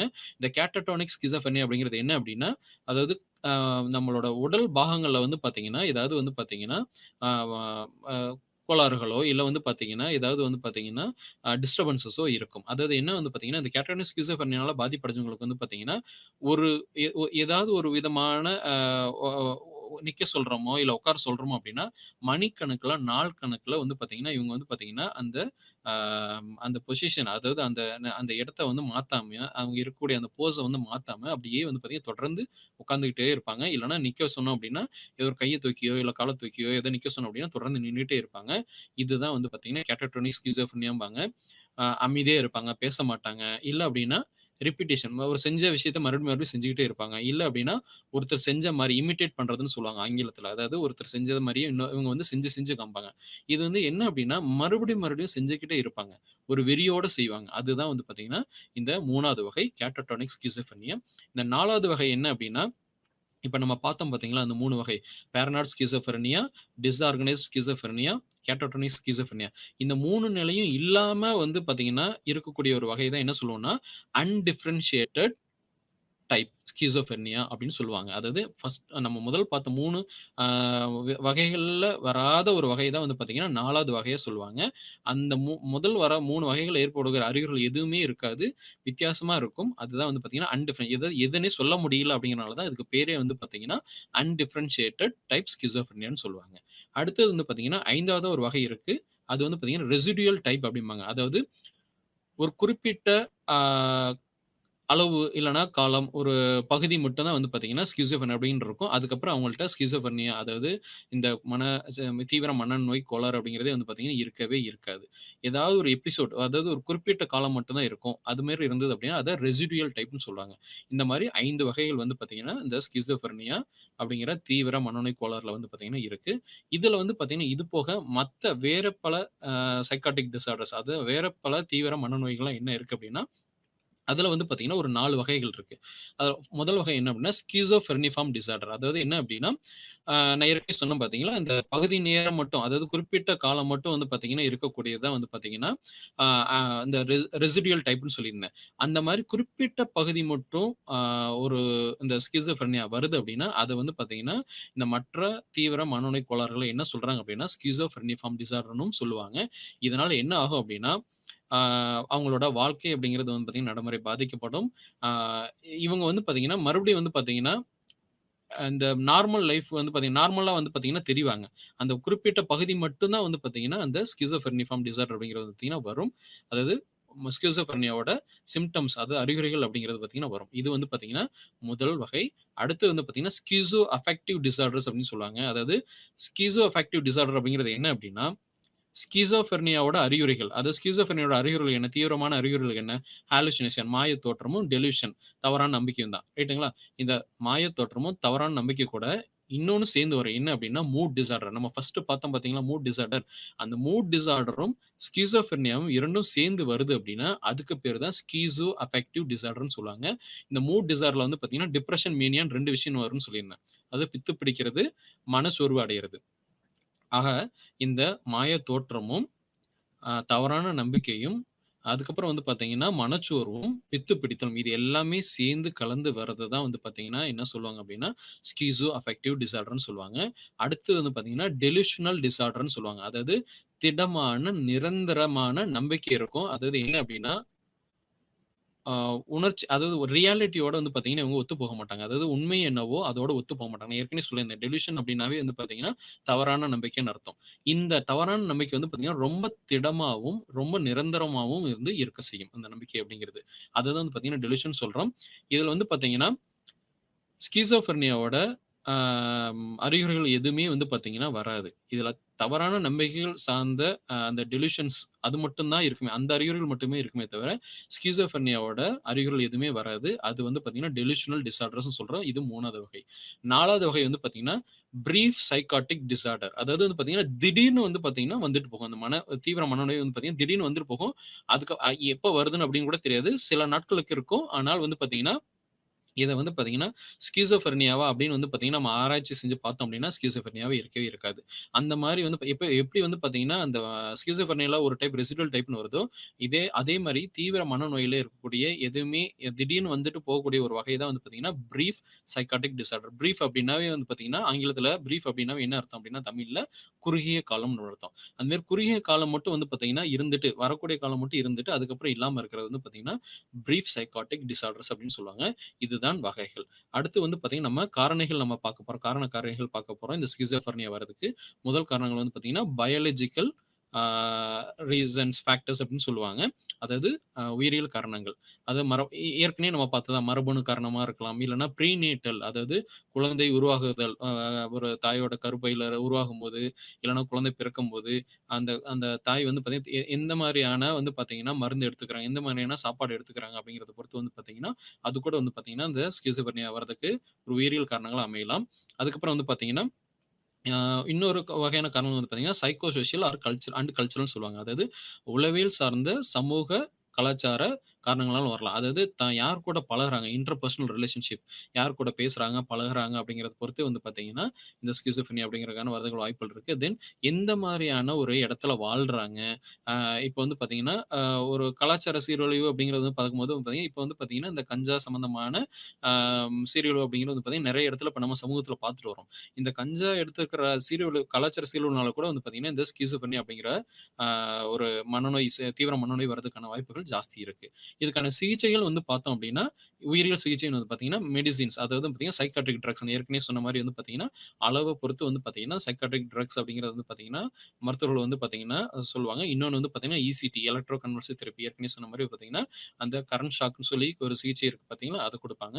இன்னொன்னு வந்து பார்த்தீங்கன்னா, சைக்கோ சோசியல் ஆ ட்ரீட்மெண்ட் சொல்லுவாங்க. அதாவது வந்து பார்த்தீங்கன்னா, சமூக உளவியல் சார்ந்த சமூக சிகிச்சைகள்னு சொல்லுவாங்க. இதுல வந்து பார்த்தீங்கன்னா, இந்த ட்ரீட்மெண்ட்ல வந்து இந்த சிகிச்சை முறையில வந்து பார்த்தீங்கன்னா, அந்த ஸ்கிசோஃப்ரெனியால அஃபெக்ட் ஆனவங்களுக்கு தான் என்ன செய்றோம், ஏது செய்றோம் அப்படின்னு வந்து தெரியாம தானே செஞ்சுட்டு இருப்பாங்க. அது அவங்களுக்கு வந்து பார்த்தீங்கன்னா, என்ன செய்றாங்க, என்ன நடக்குது அப்படிங்கிறது வந்து பார்த்தீங்கன்னா, அவங்களுக்கு வந்து பார்த்தீங்கன்னா, புரிய வைக்கிறது மட்டும் தான் முடியுமே தவிர, நான் ஏற்கனவே சொன்ன மாரி இதுக்கு அதாவது வந்து பார்த்தீங்கன்னா, ஒரு தீர்வு அப்படிங்கிறது வந்து பார்த்தீங்கன்னா கிடையவே கிடையாது. இதுதான் வந்து பார்த்தீங்கன்னா சைக்காட்டிக் டிஸார்டர்ஸ் அப்படின்னு நம்ம இதுவரைக்கும் நம்ம பார்த்தோம். அடுத்து நம்ம பார்க்க போறது என்ன அப்படின்னா, somatic symptoms and related disorders சொல்லுவாங்க. அதாவது சோமா அப்படின்னாவே பாடி அப்படி அர்த்தம். உடல் சார்ந்த வரக்கூடிய மனநோய்கள தான் வந்து பார்த்தீங்கன்னா, somatic symptoms and related disorders அப்படிங்கிறாங்க. இதுல முதல் வகை என்ன அப்படின்னா, சொமாட்டிக் சிம்ப்டம் டிஸார்டர். அதாவது உடல்ல வரக்கூடிய சில பிரச்சனைகள்னால ஒரு துன்பம் வருது, ஒரு கவலை வருது, இல்ல வந்து பார்த்தீங்கன்னா, செயல்பாடுல ஏதாவது பிரச்சனை வருது அப்படின்னா, அத சொமாட்டிக் சிம்ப்டம் டிஸார்டர் அப்படின்னு சொல்லுவாங்க. இன்னொன்னு வந்து பார்த்தீங்கன்னா, இல்னஸ் அடுத்து வந்து பார்த்தீங்கன்னா, இல்னஸ் ஆங்சைட்டி டிஸார்டர். அதாவது இதுக்கு முன்னாடி இது வந்து இப்ப வந்து ரீசென்ட்டா இந்த DSM-5ல வந்து பார்த்தீங்கன்னா சொல்லியிருக்காங்க. இதுக்கு முன்னாடி அது என்னன்னு சொல்லியிருந்தாங்கன்னா, ஹைப்போகாண்ட்ரியாசிஸ் சொல்லியிருந்தாங்க. உங்களுக்கு ஞாபகம் இருக்கும்னு நெனைக்கிறேன். நான் அந்த இந்த இந்த அந்த செஷன் ஆரம்பிக்கிறதுக்கு முன்னாடி நான் சொல்லியிருந்தேன். எந்த ஒரு விஷயத்தையும் வந்து பார்த்தீங்கன்னா, கம்பேர் பண்ணி பார்த்து, இது நமக்கு இருக்குமோ, இந்த நோய் நமக்கு இருக்குமோ நம்ம நெனைக்கிறோம் அப்டின்னா, அதுவே ஒரு நோயா மாறும்னு சொல்லியிருந்தேன். அதுதான் ஹைப்போகாண்ட்ரியாசிஸ். அதாவது எந்த ஒரு பாதிப்புமே வந்து பார்த்தீங்கன்னா, நம்ம உடம்புல வந்து பார்த்தீங்கன்னா, அ உடல் ரீதியா எதுவுமே பாதிப்பு இருக்காது. அறிகுறிகள் இருக்காது. ஆனால் இவங்களுக்கு ஒரு கவலை இருந்துகிட்டே இருக்கும். நமக்கு ஏதோ நோய் இருக்கும்னு வந்து பார்த்தீங்கன்னா, கவலை இருந்துகிட்டே இருக்கும். அந்த மாரி இருந்ததுன்னா, அத இல்னஸ், ஆங்சைட்டி டிஸார்டர்ன்னு சொல்றாங்க. 3வது வகை வந்து பார்த்தீங்கன்னா, கன்வர்ஷன் டிஸார்டர் அப்படிங்கிறாங்க. இது வந்து பார்த்தீங்கன்னா, ஒரு மனநிலை எது மாரி இருக்கும் அப்படின்னா, அம் க அதாவது உடல் ரீதியாக சில அ அ அனுபவங்கள் வந்து பார்த்தீங்கன்னா, அறிகுறிகள் இருக்கும். ஆனால், இத வந்து பார்த்தீங்கன்னா, டெஸ்ட் பண்ணி பார்த்தோம் அப்படின்னா, அ செ உங்களுக்கு வந்து பார்த்தீங்கன்னா, மெடிக்கலி வந்து பார்த்தீங்கன்னா, எந்த ஒரு அறிகுறிகளுமே தெரியாது, தென்படாது. இது வந்து பார்த்தீங்கன்னா, இன்னொரு வகை. இன்னும் வந்து பார்த்தீங்கன்னா, ஃபேக்டிசியஸ் டிஸார்டர் அப்படிங்கிறாங்க. அதாவது நோய் இருப்பது போல் மற்றவங்களுக்கு வந்து பார்த்தீங்கன்னா, காண்பிக்கிறது. இது வந்து பார்த்தீங்கன்னா, இந்த நோய் இருக்கிற மாரி காமிக்கிறதுக்கு எதுக்கு அப்டின்னா, தான் மேல வந்து பார்த்தீங்கன்னா, மத்தவங்க வந்து பார்க்கணும். தன் மேல வந்து பார்த்தீங்கன்னா, ஒரு அட்டென்ஷன் வரணும் அப்படிங்கிறதுக்கு வேண்டி பண்ணுவாங்க. இவங்க வந்து பார்த்தீங்கன்னா, அதுக்கு வேண்டி என்ன பண்ணுவாங்கன்னா, செல்ஃப் ஹர்ட் அதாவது தன்ன தானே வந்து காயப்படுத்திக்கிறது, இல்ல வந்து அதாவது உடம்பு சரியில்லாம இருக்கிற மாரி காமிச்சுக்கிறது, இது மாரிலாம் வந்து செய்வாங்க. இன்னொரு வகை என்ன அப்டின்னா, மெலிங்கரிங் அப்டிம்பாங்க. இது வந்து ஏமாற்றுதல்னே சொல்லலாம். அதாவது உடம்பு தெரிஞ்சே வந்து பார்த்தீங்கன்னா, ஏதாவது வந்து பார்த்தீங்கன்னா, பெனிஃபிட்ஸ்க்கு வேண்டி, அதாவது ஏதோ ஒரு காரணங்களுக்கு வேண்டி வந்து பார்த்தீங்கன்னா ஏமாத்துவாங்க. இது வந்து 5வது வகை மெலிங்கரிங். கடைசியா பார்க்கக்கூடிய டிஸார்டர் என்ன அப்டின்னா, ஈட்டிங் டிஸார்டர்ஸ். நான் ஏற்கனவே சொன்னேன் சாப்பிடுறதுல ஏற்படக்கூடிய கோளாறுகள வந்து பார்த்தீங்கன்னா, ஈட்டிங் டிஸார்டர்ன்னு சொல்றோம். இதுல 3 வகை இருக்குது. புலிமியா நெர்வஸா அதாவது அதிகப்படியா சாப்பிட்டுட்டு என்ன பண்ணுவாங்கன்னா, உடல் எடை அதிகரிச்சுருமோன்னு சொல்லிட்டு, ஒண்ணு வாந்தி எடுத்துருவாங்க. பர்ஜிங் டைப்ம்பாங்க. இல்ல அப்டின்னா, அதிகப்படியா எக்ஸர்சைஸ் செய்றது, இல்ல அந்த சாப்பிட்டது வந்து செரிமானம் ஆகறக்கு தேவையில்லாத மருந்துகள் எடுத்துக்கிறது, இந்த மாரிலாம் செய்வாங்க. இனிமா எடுத்துக்கிறது, இந்த மாரிலாம் எடுத்துப்பாங்க. இது வந்து ஒரு வகை. இன்னொரு வந்து பார்த்தீங்கன்னா, அனோரெக்சியா நெர்வஸான்னு சொல்லுவாங்க. அதாவது சாப்பிடுற சாப்பாட்ட வந்து தவிர்ப்பாங்க. இல்ல சாப்பிட்டாங்க அப்டின்னா வாந்தி எடுத்துருவாங்க. இது இன்னொரு வகை. 3வது வகை வந்து பார்த்தீங்கன்னா, பைஞ்ச் ஈட்டிங் டிஸார்டர்ன்னு சொல்லுவாங்க. அதாவது அளவுக்கு மீறி சாப்பிட்டுக்கிட்டே இருக்கிறது. இந்த மாரி வந்து பார்த்தீங்கன்னா, 3 வகைகள் இருக்கு. Bulimia nervosa, anorexia nervosa, binge eating disorder. இத்துடன் இன்றைய அ செஷன் முடிவடைகிறது. நன்றி.